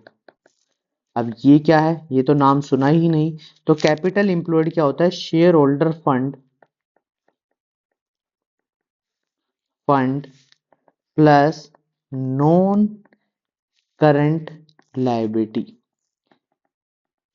या फिर और fixed assets plus investment plus working capital. देखा वर्किंग कैपिटल आ गया ना। तो यहाँ ध्यान रखना, यहाँ पर क्या होगा, current assets minus current liability होगा। तो पूछ लिया जाए तो कैसे निकालनी है करंट लायबिलिटी, वो यहाँ से सीधे समझ आ जाएंगी, ठीक है। या फिर एक और फॉर्मूला होता है कि टोटल असेट्स, टोटल असेट्स में से क्या माइनस कर दूं, करंट लायबिलिटी माइनस कर दूं, करंट लायबिलिटी माइनस कर दूं। ये गिवन होंगी आपको, ये सब चीजें गिवन होंगी, तभी मैं आपको यहाँ से लिखा रहा हूँ, ठीक है। ये सब चीजें जो है करंट लायबिलिटी से मतलब रखती हैं। और क्या फॉर्मूला बन सकता है, नेक्स्ट फॉर्मूला बन सकता है यहाँ से टोटल डेप्थ का भी। कैसे, कि देखो non current liability plus current liability, तो यहां से करंट लायबिलिटी भी निकल सकती है, तो ये चीज ध्यान रखना। नेक्स्ट टोटल एसेट्स का, टोटल एसेट्स का क्या फॉर्मूला होगा, fixed assets plus investment plus current assets, ये फॉर्मूला बन जाएगा। और share holder fund minus current liability, minus नहीं, माइनस गलत है, share holder plus non current liability plus current liability, ये बन जाएगा। तो इतने सारे फॉर्मूले हैं। और अगर इसके आइडल रेशियो की बात करें तो देखो सेम ही तो फॉर्मूला है, कुछ अलग तो फॉर्मूला है नहीं ना। तो आइडल रेशियो क्या होगा, 1:1, 1:1। और मैंने यहीं पे लिख दिया था आइडल रेशियो, दोनों जो लिक्विडिटी रेशियो है, लिक्विडिटी रेशियो में दो पार्ट्स हैं, एक है करंट रेशियो, एक है लिक्विड रेशियो। तो इनका जो आइडल रेशियो होगा वो 1:1 होगा। तो ये हमारी पहली थी और सबसे मोस्ट इंपॉर्टेंट है, मोस्ट इंपॉर्टेंट कह सकते हैं जो मिलेगी आपको, ये वाली रेशियो। तो ये वाली सबसे ज्यादा जरूरी है, इसलिए सबसे ज्यादा जरूरी, इसमें से बहुत क्वेश्चन आते हैं, बहुत क्वेश्चन। तो ये चीज ध्यान रखना, ठीक है। नेक्स्ट की बात करते हैं। नेक्स्ट नाम है सोल्वेंसी रेशियो। सोल्वेंसी रेशियो, अब इसमें कौन कौन सी रेशियो है? तो सबसे पहली है डेब्ट इक्विटी रेशियो। देखो सबसे इजी रेशियो है, इसमें नाम से ही आपको फॉर्मूले बन जाएंगे। डेब्ट इक्विटी, तो डेब्ट का मतलब डेब्ट अपॉन इक्विटी, डेब्ट अपॉन इक्विटी। तो डेब्ट क्या है, नॉन करंट लायबिलिटी बटे में share holders fund, share holder fund, ठीक है। ये सारी चीजें हैं। अब नॉन करंट लायबिलिटी कैसे कैलकुलेट करनी है? नॉन करंट लायबिलिटी कैलकुलेट करने के लिए क्या करना होगा, debenture plus loans, debenture plus lone. Loans कौन से होंगे, जो लॉन्ग टर्म में यूज होते हैं, तो लॉन्ग टर्म लोन्स, ठीक है। उसके बाद आता है इक्विटी। इक्विटी क्या होती है, शेयर होल्डर्स फंड, ठीक है। जिसमें क्या क्या आता है, शेयर कैपिटल, ये हमने पढ़े हैं बैलेंस शीट में, प्लस रिजर्व एंड सरप्लस, ठीक है, माइनस मिसलेनियस एक्सपेंडिचर। ये बैलेंस शीट से भी याद रख सकते हो। बैलेंस शीट में अगर आपको चीजें समझ आती हैं तो बैलेंस शीट से भी बहुत सारी चीजें, जैसे ये कैपिटल एम्प्लॉयड था, ये बैलेंस शीट से बड़े आसानी से याद रखा जा सकता है। जब आप एक छोटी सी बैलेंस शीट बनाते हैं यहाँ पर पहले पहले वाले फॉर्मेट के तहत, तो यहाँ पर क्या है, हमारी शेयर होल्डर फंड आता है, यहाँ पर हमारा क्या आता है, नॉन करंट लायबिलिटीज आती है, ठीक है। इस तरफ क्या आता है, फिक्स असेट्स आती है, यहाँ पर क्या आता है, करंट लायबिलिटी, फिक्स असेट्स आती है, इन्वेस्टमेंट आता है, और यहाँ पर आता है करंट असेट्स। ये है, इन फॉर्मूले से बनाना है, इन दोनों का टोटल आ जाएगा टोटल असेट्स। टोटल असेट्स में से अगर करंट लायबिलिटी माइनस कर दूंगा तो सारी की सारी क्या हो जाएंगी, कैपिटल इंप्लॉयड आ जाएंगी। इनको प्लस करके इसमें से करंट लायबिलिटी माइनस कर दूंगा तो मेरा कैपिटल इंप्लॉयड आ जाएगा। इन दोनों को प्लस कर दूंगा तो कैपिटल इंप्लॉयड आ जाएगा। तो इस तरीके से हम इसको याद रख सकते हैं, ठीक है। तो यहाँ पर भी यही चीज है कि डेब्ट इक्विटी है, तो शेयर होल्डर फंड क्या है, यही चीज तो है शेयर होल्डर फंड। तो शेयर होल्डर फंड ये वाली चीज है। तो इसको कैसे करें, इसमें क्या क्या चीजें आती है, शेयर कैपिटल आता है, रिजर्व सरप्लस आता है, और कोई मिसलेनियस एक्सपेंस बच गया उसको हटा दो वहां से। इक्विटी क्या बनता है, इक्विटी हो चुका।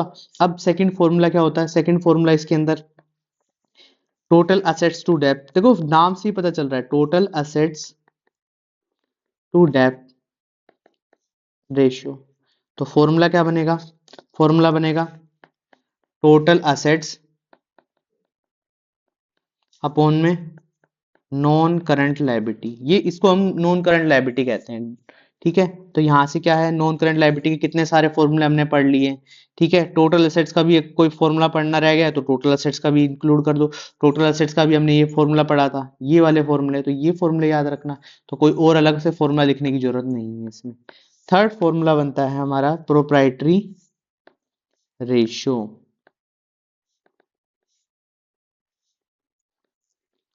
ठीक है। तो ये क्या आ जाएगा, यहां पर भी क्या होगा, total assets, sorry total assets नहीं, shareholder fund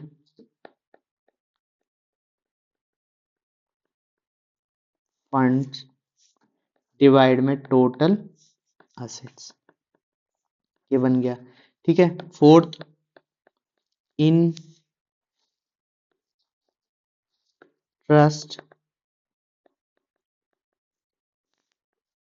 coverage ratio, interest coverage ratio. तो इसमें क्या आएगा, net profit before interest and tax बटे में इंटरेस्ट,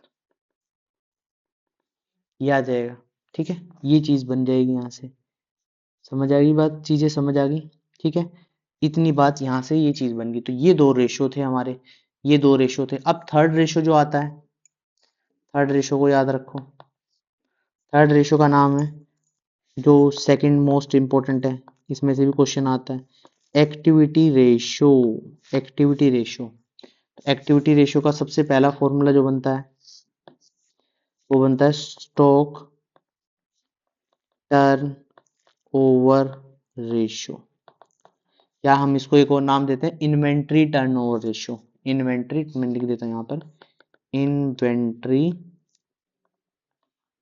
टर्न ओवर रेशो।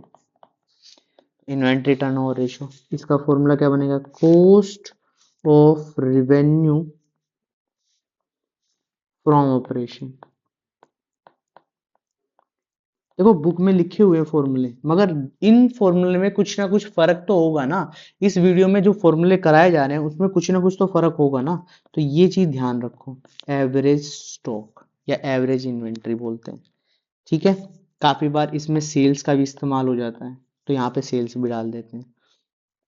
ठीक है, सीओजीएस कैसे निकलता है, सीओजीएस जिसको कॉस्ट ऑफ गुड्स सोल्ड बोलते हैं, मगर यहाँ पर इसका दूसरा नाम बोल दिया cost of revenue from operation. तो ये कैसे आएगा, रिवेन्यू फ्रॉम ऑपरेशन में से क्या माइनस करना है, ग्रोस प्रॉफिट। अब ये रिवेन्यू फ्रॉम ऑपरेशन क्या है, जिसको हम कहते हैं sales, sales minus gross profit. और इसका और भी फॉर्मूला होता है, ठीक है, बस इसका नाम बदल दिया गया है यहाँ पर सेल्स। इसका और भी फॉर्मूले होते हैं, ये बहुत इंपॉर्टेंट फॉर्मूला है, ओपनिंग स्टॉक में से क्लोजिंग स्टॉक हटा दो और क्या ऐड कर दो, नेट परचेज, और क्या ऐड कर दो, डायरेक्ट एक्सपेंस, डायरेक्ट एक्सपेंस। तो क्या निकल के आ जाएगा, सीओजीएस निकल के आ जाएगा। अब इतनी चीज सीख ली, अब इसके बाद एवरेज स्टॉक भी सीखना है। तो एवरेज स्टॉक कैसे आएगा, opening stock plus closing stock divide में टू, डिवाइड में टू। बस इतनी चीज सीखनी थी। ठीक है, इतनी बात समझ आ गई। और अगर मैं बात करूं आरएफओ की, रिवेन्यू फ्रॉम ऑपरेशन या सेल्स की बात करूं, तो सेल्स कैसे निकलता है, रिवेन्यू फ्रॉम ऑपरेशन, यहाँ पर इसको हम नेट सेल डाल देते हैं। तो ये कैसे निकलेगा, सेल्स माइनस सेल्स रिटर्न। और इसको भी ध्यान रखो, ये कैश सेल हो सकती है प्लस क्रेडिट सेल हो सकती है। भाई इतने सारे फॉर्मूले लिखवाने का मकसद ही ये है कि आप एक बार देखो और तुरंत गो थ्रू हो जाओ और इजीली क्वेश्चंस कर लो, क्योंकि फॉर्मूलों का ही काम है इसमें। अगर फॉर्मूले आपको नहीं आते तो समझ जाना मुश्किल में पड़ जाओगे। सेकंड है डेप डेटर टर्न ओवर रेशियो, या एक और नाम से हम यहाँ पे आता है ट्रेड रिसीवेबल टर्नओवर रेशियो। ठीक है, तो यहाँ पर हमने डायरेक्ट सिंपल सिंपल से नाम रख दिए हैं। तो इसका फॉर्मूला ये किस लिए यूज होता है, डेटर के बारे में बात करें तो भाई नेट क्रेडिट सेल्स से रिलेटेड होता है। तो नेट क्रेडिट सेल्स बटे में एवरेज ट्रेड रिसीवेबल। ठीक है, यहाँ पर मैं नाम ले लेता हूँ trade receivable turnover ratio, turnover ratio. ठीक है, तो यहाँ पर ये चीज कैसे आएगी, यहाँ पर ध्यान से देखो, नेट क्रेडिट सेल कैसे निकल के आएगा,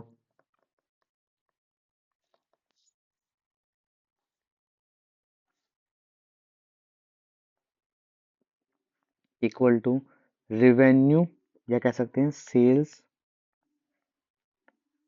माइनस कैश सेल। ठीक है, उसी तरीके से एवरेज ट्रेड रिसीवेबल कैसे निकलेगा?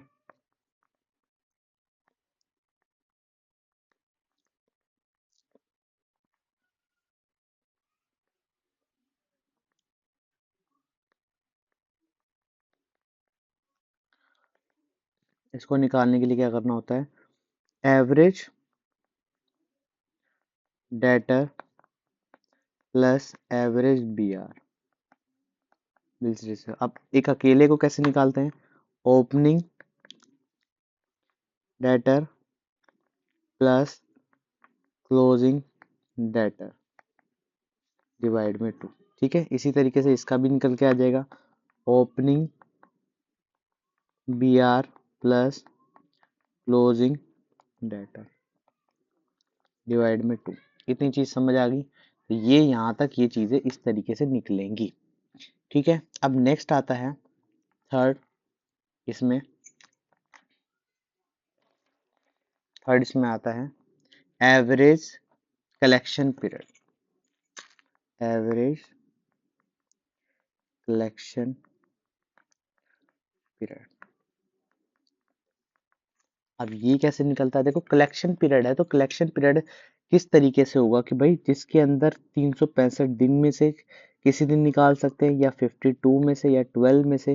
ठीक है, और नीचे आएगा डेटर टर्नओवर रेशो, या कह सकते हैं ट्रेड रिसीवेबल रेशो, ये आ जाएगा। इसके बाद फोर्थ आता है क्रेडिटर टर्न ओवर रेशो, या कह सकते हैं हम इसके अंदर, इसका दूसरा नाम है trade payable ratio, turnover ratio, trade payable ratio, trade payable turn over ratio. ये नाम है, इन नामों से इसको जाना जाता है। ये चीज आपने अच्छे तरीके से ध्यान से सुनिए और ये चीज ध्यान से रखिए। ठीक है, ये चीज आप जरूर देखिए कि किस तरीके से क्या चीज बनती है, कैसे बनती है। तो ये चीज यहाँ से क्लियरली समझ आ जाएगी। ठीक है, तो ये निकालने के लिए जब क्रेडिटर की जरूरत होती है तो क्रेडिटर में कौन आता है? क्रेडिटर में जो आता है वो आता है net credit purchase. Net credit purchase बटे में क्रेडिटर, यहाँ पर आएगा average trade payable. Average trade payable. इतनी बात समझ आई? ठीक है, आगे बात करते हैं। यहाँ से निकल के आएगा, यहाँ से आएगा net credit purchase. Net credit purchase. Net credit purchase को लिखते हैं हम टोटल परचेज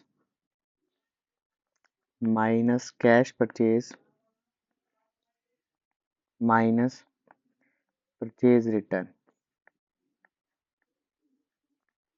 ठीक है, इसके बाद एवरेज ट्रेड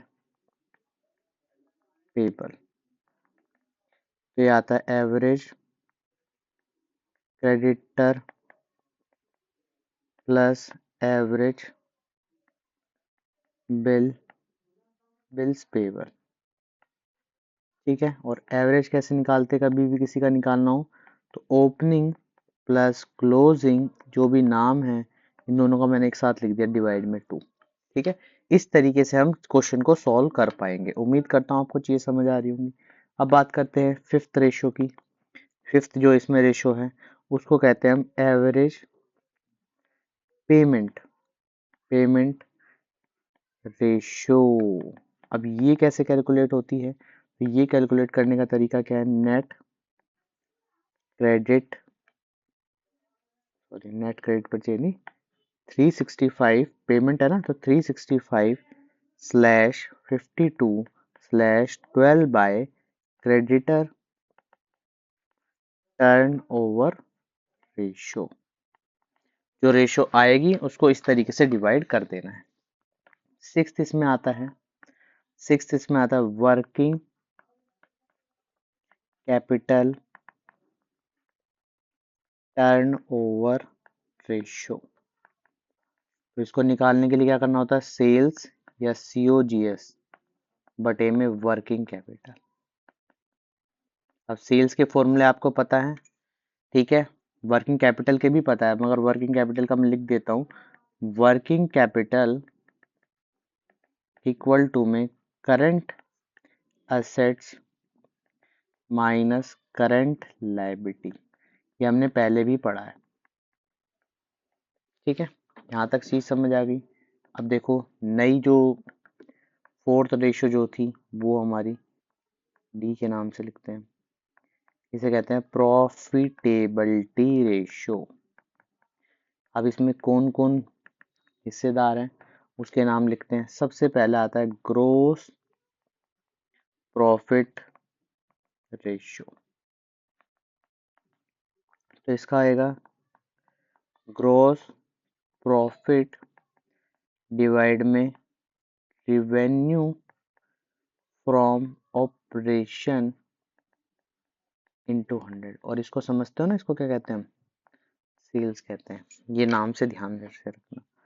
सेकंड जो रेशियो आती है वो आती है net profit ratio. Net profit ratio, gross profit का हम पढ़ चुके हैं, कैसे निकालते हैं ग्रोस प्रॉफिट, सेल्स में से COGS को माइनस कर दो। ये भी ध्यान रखना, ठीक है, बार बार मैं लिखवा नहीं रहा हूँ, सेम रिपीट रिपीट रिपीट फॉर्मूले हो जाएंगे, ठीक है। तो यहाँ पर आएगा नेट प्रॉफिट डिवाइड में रिवेन्यू फ्रॉम ऑपरेशन इनटू 100, ठीक है। अब यहाँ पर नेट प्रॉफिट कैसे निकालते हैं, नेट प्रॉफिट कैसे निकालते हैं देखो, हमने क्या बनाया था,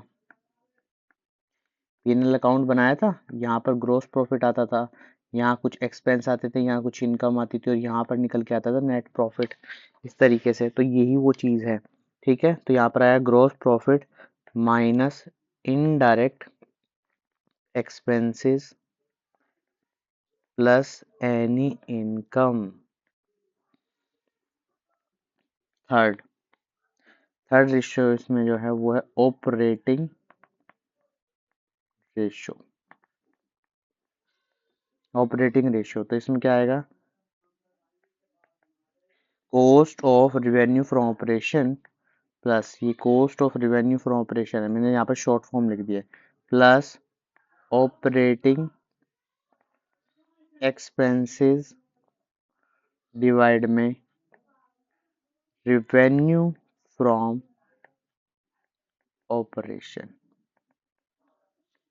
इंटू 100, ठीक है। तो यहाँ पर क्या आएगा, ऑपरेटिंग एक्सपेंस कौन कौन से होते हैं, नाम कुछ याद है, चलो मैं यहाँ पे लिख देता हूँ जो जो एक्सपेंसेस में आते हैं। Selling plus distribution plus office plus administration plus indirect expense. ये सब चीज़ें, ये सारे के सारे एक्सपेंस इसमें आते हैं, ठीक है।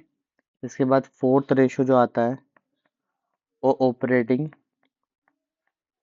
प्रॉफिट रेशियो होता है। अब ये कैसे निकलता है, ये होता है ऑपरेटिंग प्रॉफिट डिवाइड में रिवेन्यू फ्रॉम ऑपरेशन। देखो एक चीज तो कॉमन है सब में, फॉर्मूले याद करने का बड़ा आसान तरीका है कि सब में रिवेन्यू फ्रॉम ऑपरेशन तो डिवाइड में आता ही आता है, सिर्फ नाम जो है वो याद रखना है, ठीक है। तो ऑपरेटिंग कॉस्ट कैसे निकलती है, ऑपरेटिंग प्रॉफिट कैसे निकलता है, देखो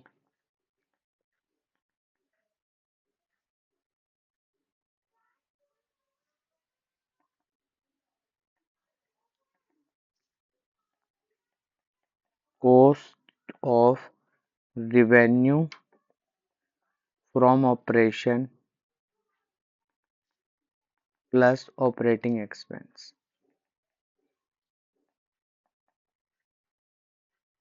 ठीक है। इसके बाद फिफ्थ और जो लास्ट रेशियो है हमारी वो जरूर याद रखना, रिटर्न ऑन इन्वेस्टमेंट, ठीक है, जिसे कहते हैं ROI। तो यहाँ से निकल के आ जाएगी, ये आ जाएगी net profit before tax interest and dividend. और नीचे क्या आनी चाहिए, इस बार थोड़ा सा चेंज है, जिसको कहते हैं हम कैपिटल एम्प्लॉयड। और ये सब आंसर किस में आते हैं, परसेंटेज में, इसलिए मल्टीप्लाई बाय 100। ये था हमारा चैप्टर, जिसमें हमने क्या सीखा कि किस तरीके से चैप्टर आएगा तो हमें किस तरीके से सॉल्व करना है। तो उम्मीद करता हूँ आपको चीज़ें समझ आ गई होंगी। ठीक है, अब बात करते हैं लास्ट चैप्टर की, जिसका नाम है कैश फ्लो स्टेटमेंट।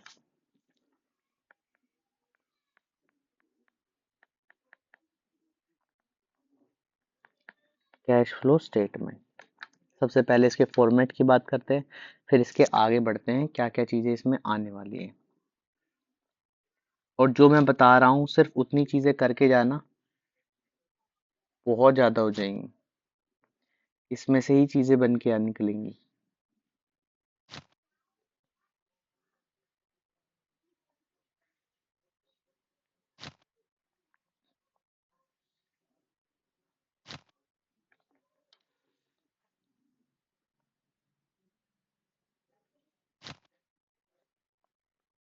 ठीक है, चलो स्टार्ट करते हैं। पर नाम डालते हैं, ऊपर डालना है कैश फ्लो स्टेटमेंट, पर लिखना है कैश फ्लो स्टेटमेंट। और नीचे क्या लिखना है, as per accounting standard theme 3 revised, ये डालना है। और यहाँ पर आएगा पर्टिकुलर, यहाँ पर आएगा डिटेल्स, और यहाँ पर आ जाएगी अमाउंट। इतनी बात समझ आई। तो सबसे पहली चीज क्या आएगी, सबसे पहले नाम लिखना है, ए करके हेडिंग डालनी है यहाँ पर, ए हेडिंग, और लिखना है cash flow from operating activity. देखो इसमें 3 एक्टिविटी है, ऑपरेटिंग एक्टिविटी, इन्वेस्टिंग एक्टिविटी और फाइनेंसिंग एक्टिविटी। यहाँ पे नाम लिख देता हूँ तीनों के, ऑपरेटिंग,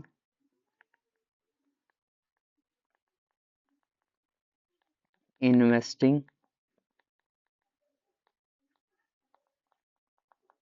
और फाइनेंसिंग।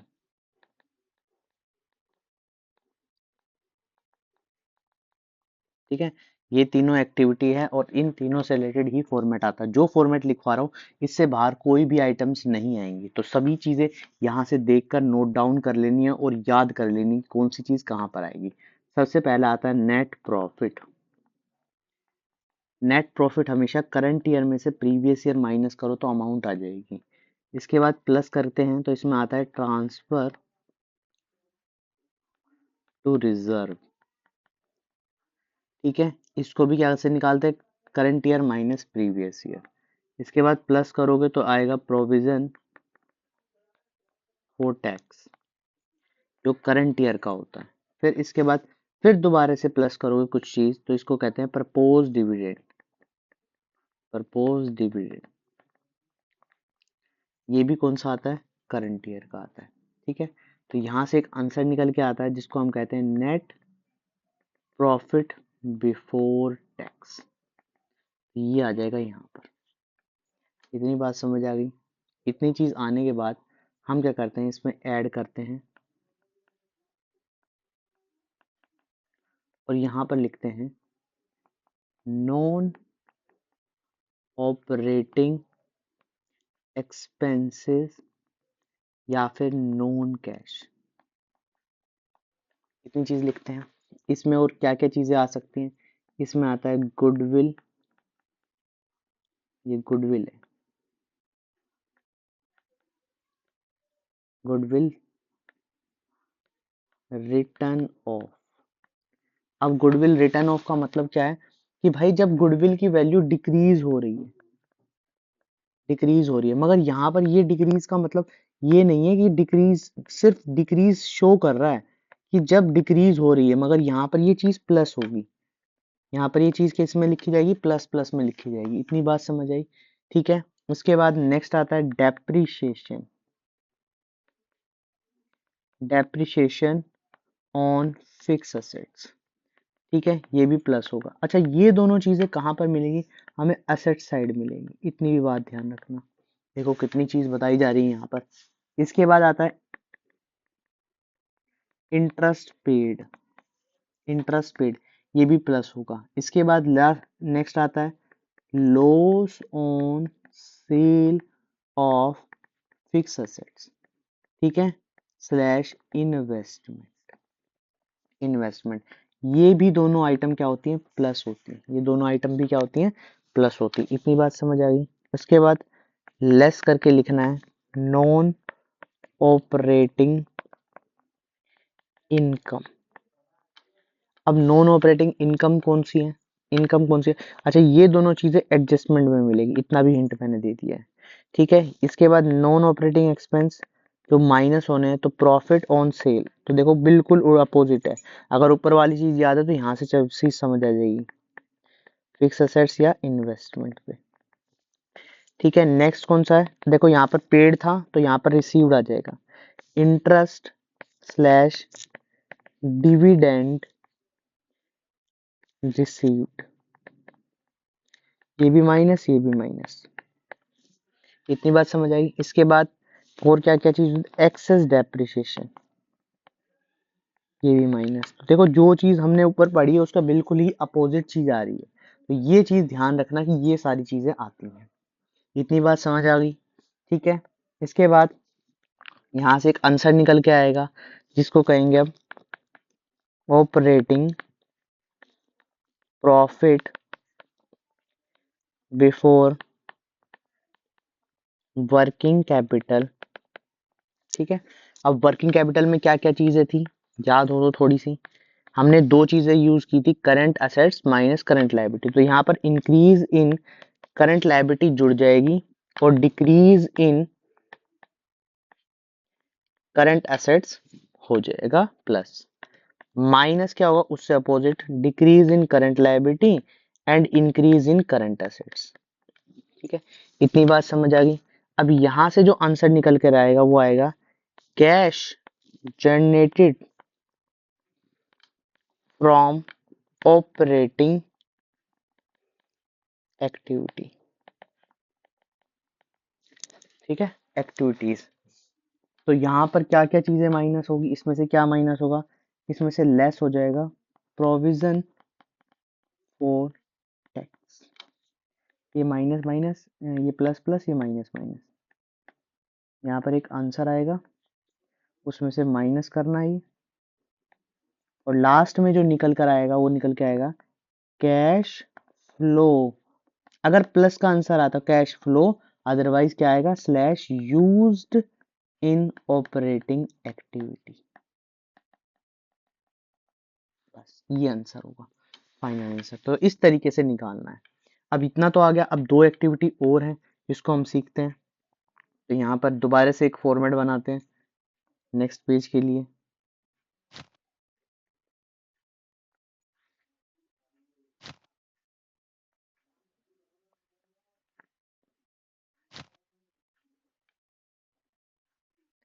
नीट एंड क्लीन तरीके से बनाओगे तो बहुत कुछ मार्क्स मिल जाएंगे। बस इतनी चीज ध्यान रखना। ठीक है। अब यहाँ पर ये आ गया पर्टिकुलर, ये डिटेल है, और ये क्या है, अमाउंट है। ठीक है। अब यहाँ पर हम लिखेंगे B part, cash flow from investing activity. ये बहुत छोटी छोटी एक्टिविटीज हैं, इनको याद करना बहुत ही ज़्यादा इजी है। तो क्या क्या चीज़ें आती हैं, सबसे पहले आता है purchase of fixed assets slash investment. ठीक है। आगे आता है sale of fixed assets slash investment. Increase यहाँ पे आ जाएगा, डिक्रीज यहाँ पे आएगी। अगर डिक्रीज अमाउंट है तो यहाँ पे लिखनी है, मगर ये माइनस होता है और ये प्लस होता है, इसमें भी फर्क है। ठीक है, इसके बाद नेक्स्ट आता है गुडविल रेज्ड। गुडविल रेज्ड, अब देखो वहां पर गुडविल घट रही थी तो यहाँ बढ़ रही होगी, मगर ये माइनस होगी, वहां प्लस थी तो यहाँ माइनस हो जाएगी। उसके बाद इंटरेस्ट स्लैश डिविडेंड रिसीव्ड, एक जगह और लिखा था और बताया था कि वो एडजस्टमेंट में आता, तो वहां पे माइनस था, यहाँ पर प्लस आ जाएगा, तो यहाँ से निकल के आएगा cash flow from slash used in investing activities. ठीक है, इतनी बात समझ आ गई। तो यहाँ पर प्लस का आंसर आएगा तो ये लिखना है, माइनस का आएगा तो ये लिखना है। सी पार्ट, सी पार्ट क्या है? Cash flow from financing activity, ये तीसरी एक्टिविटी है। तो इसमें क्या क्या चीजें होंगी? इसमें होगा issue of share slash debenture. Next आता है redemption, redemption of share slash debenture. अब देखो दोनों मैंने एक साथ लिखे हैं, इसका मतलब है अगर शेयर की कीमत बढ़ जाती है तो वो इशू हो जाएगा, शेयर की कीमत घट जाती है तो रिडम्पशन हो जाएगा। तो जो बढ़ती है वो प्लस करनी है और जो घटती है उसको माइनस कर देना है। ठीक है, नेक्स्ट आएगा बोरोइंग ऑफ लोन, और या फिर हम इसको एक नाम से और डालते हैं बैंक ओवर ड्राफ्ट। ठीक है, तो ये प्लस हो जाएगा। अच्छा ये चीज क्या है? अगर पैसे की कीमत बढ़ गई है तो ये यहाँ पर लिखनी है। ये चीज, इतनी बात समझ आ गई होगी। ठीक है, इतनी बात समझ आ गई होगी। आगे अगर इसी की बात करते हैं, repayment of loan slash bank overdraft. ठीक है, बैंक ओवरड्राफ्ट, ये आ जाएगा माइनस माइनस। ठीक है, इसके बाद आता है प्रपोज डिविडेंड। प्रपोज डिविडेंड जो प्रीवियस ईयर का था, करंट ईयर का हम लिख चुके थे, प्रीवियस ईयर का यहाँ पे लिखा जाएगा। ये भी क्या हो जाएगा? माइनस, वहां पे प्लस हुआ था, यहाँ माइनस हो जाएगा। इसके बाद premium on redemption, premium on redemption of share पे या डिवेंचर पे, तो यहाँ भी क्या होगा? वो माइनस हो जाएगा। इसके बाद एक चीज और बचती है जिसको कहते हैं इंटरेस्ट डिविडेंड पेड। यहाँ पर क्या हुआ था? ये हमने कहाँ पे लिखा था? ऑपरेटिंग एक्टिविटी में प्लस किया था, यहाँ पे माइनस हो जाएगा। बस इतना सा काम करना है। तो यहाँ से क्या निकल के आएगा? यहाँ से निकल के आएगा कैश फ्लो फ्रॉम या यूज्ड इन फाइनेंसिंग एक्टिविटी। ठीक है, एक्टिविटी, इतनी बात समझ आ गई। अब देखो इसके बाद क्या चीज होगी इसमें। देखो आंसर चेक करने का तरीका होता है, net increase slash decrease in cash and cash equivalent. वैलेंट, अब तीनों को क्या कर दें? तीनों के जो आंसर आए उन दोनों, उन तीनों को जोड़ दें। तो ये आंसर निकल कर आए होंगे ना, ये एक ही आंसर, एक यहाँ पर आंसर निकल के आया होगा, एक यहाँ पर आंसर निकल के आया होगा। तो तीनों को क्या कर देते हैं? आपस में एक दूसरे के जोड़ देते हैं। जोड़ने के बाद इसमें कुछ चीज जोड़नी है जिसको कहते हैं हम opening cash slash cash equivalent. इसको जोड़ दो। ओपनिंग बैलेंस होगा कैश एंड कैश इक्विवेलेंट का। कैश एंड कैश इक्विवेलेंट में क्या क्या चीजें आती हैं वो भी मैं बता देता हूँ वैसे, पर कैश, बैंक और करंट इन्वेस्टमेंट आता है, ये तीन चीजें आती हैं, वो ऐड कर देनी है। और जो फाइनल आंसर आएगा ऐड करने के बाद इन दोनों को, जो फाइनल आंसर आएगा वो किससे मैच करना चाहिए? Closing cash and cash equivalent से। अगर यहाँ मैच कर गया तो समझ जाओ कि ये सब चीजें ठीक होगी, अदरवाइज चीजें गलत हो जाएंगी। अब कैश कैश इक्विवेलेंट का फॉर्मूला बता देता हूँ। Cash cash equivalent equal to में cash plus bank plus current investment. Investment, cash and cash investment. ठीक है, अब हम करते हैं कुछ एडजस्टमेंट, सारी एडजस्टमेंट नहीं करते हैं, कुछ एडजस्टमेंट करते हैं, कुछ ही करेंगे एडजस्टमेंट, ज्यादा एडजस्ट जो इंपॉर्टेंट एडजस्टमेंट है वही सब हम करने वाले हैं। तो देखिए कि कौन कौन सी एडजस्टमेंट है। देखो मेन 3 ही एडजस्टमेंट है जो एग्जाम में ज्यादातर चांसेस हैं आने के। अगर पूरी एडजस्टमेंट देखनी है तो मैं बार बार बता रहा हूँ आपको कहाँ जाके देखनी, कैश फ्लो पूरा कराया हुआ है, वहां पर जाकर देखिए। मगर जो जरूरी है तो देखो हमें 3 ही एडजस्टमेंट की जरूरत होती है, डेप्रिसिएशन की, प्रपोज डिविडेंड की वाली, और नेक्स्ट आता है प्रोविडेंट, प्रपोज डिविडेंड हो गया। उसके अलावा क्या क्या चीजें होगी, एक हो गया प्रोविजन फॉर टैक्स। बस हम इन तीनों से रिलेटेड ही सीखेंगे जो ज्यादातर एग्जाम में दिखाई देती है। अगर पूरी चाहिए तो जाकर वहां पर देखें, क्योंकि वीडियो बहुत ज्यादा लंबी नहीं करनी है, हमें इतनी चीज सीखनी है इस वीडियो से कि ताकि अच्छे से अच्छे मार्क्स आ सके। तो देखो जैसे फर्स्ट है डेप्रिसिएशन, डेप्रिसिएशन, डेप्रिसिएशन। तो यहाँ पर क्या है, बैलेंस शीट इस तरीके से गिवन होगी आपको एक, यहाँ पर कुछ इस तरीके से बैलेंस शीट गिवन होगी।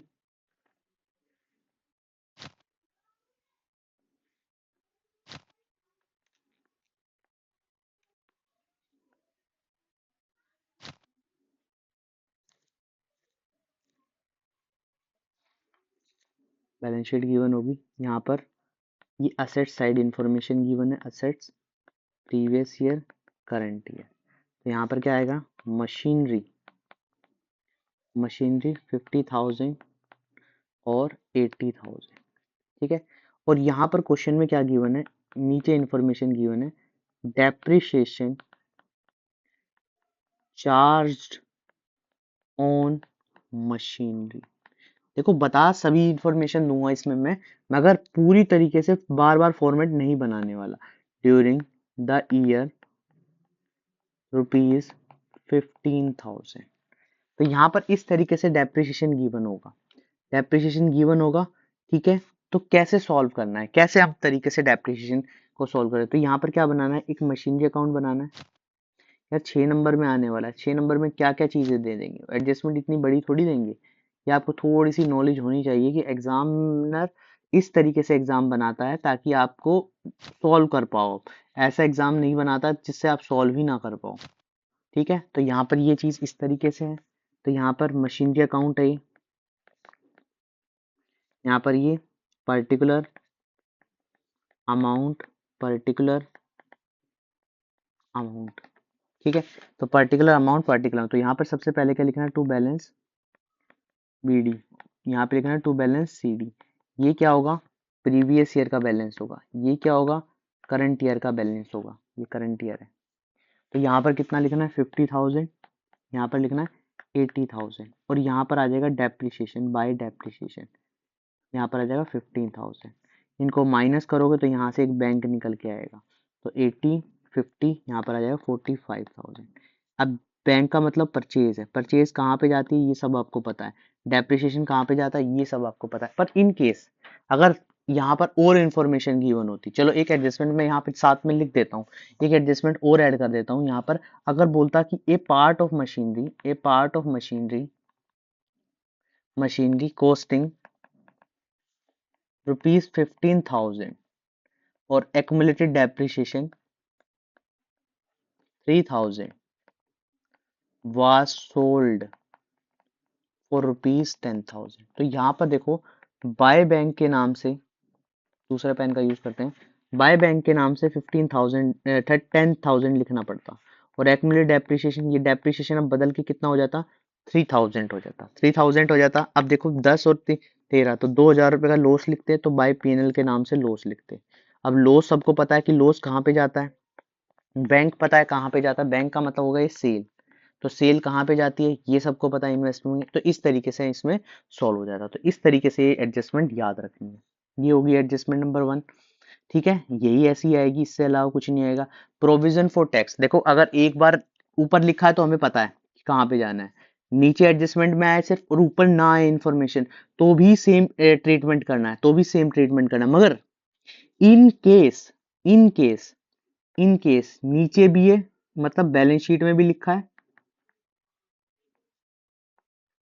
ऐसे कुछ बैलेंस शीट में भी बना रखा है, यहाँ पे लायबिलिटी साइड और यहाँ पर प्रीवियस ईयर और करंट ईयर। तो यहाँ पर प्रोविजन फॉर टैक्स है,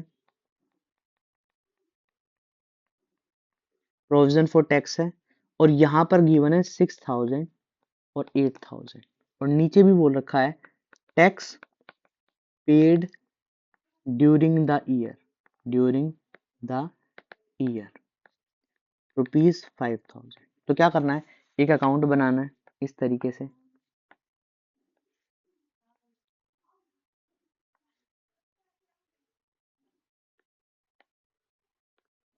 यहाँ पर इस तरीके से अकाउंट। अच्छा, ये वाली सेम एडजस्टमेंट मैं यहाँ पर एक और नाम लिख देता हूँ, प्रपोज डिविडेंड में भी सेम होगा।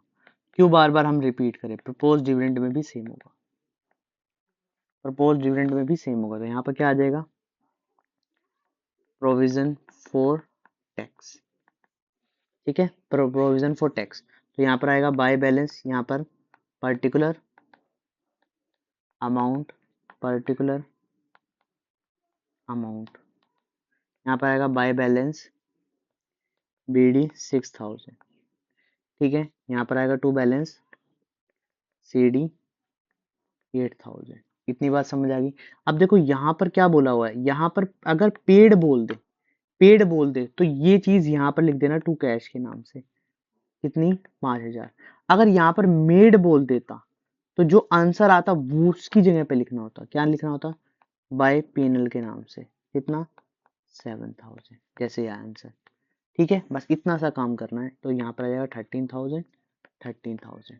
तो ये सारी एडजस्टमेंट और ये सभी चीजें आप अच्छे तरीके से कर लेना।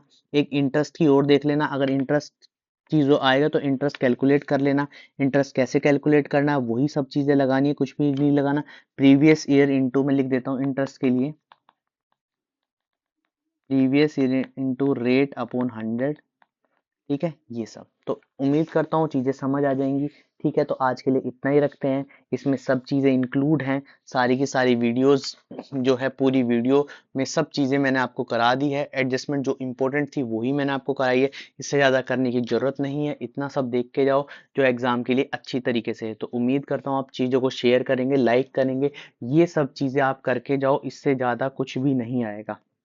ये पार्ट खत्म हो गया, कोशिश रहेगी जल्द से जल्द जो है, एक बुक और रह गई, बुक के फॉर्मेट सभी मैं आपको प्रोवाइड करा दूं जल्द से जल्द। जब वो सारी चीजें प्रोवाइड हो जाएगी, फॉर्मेट आपके पास होंगे, क्वेश्चंस आपके पास होंगे, तो हम जरूर एक सैंपल पेपर या कोई भी इंपॉर्टेंट क्वेश्चन है वो सभी कर लेंगे एग्जाम से पहले। 24 को एग्जाम है, उससे पहले सब चीजें कंप्लीट हो जाएंगी। तो आज के लिए इतना ही रखते हैं, थैंक यू।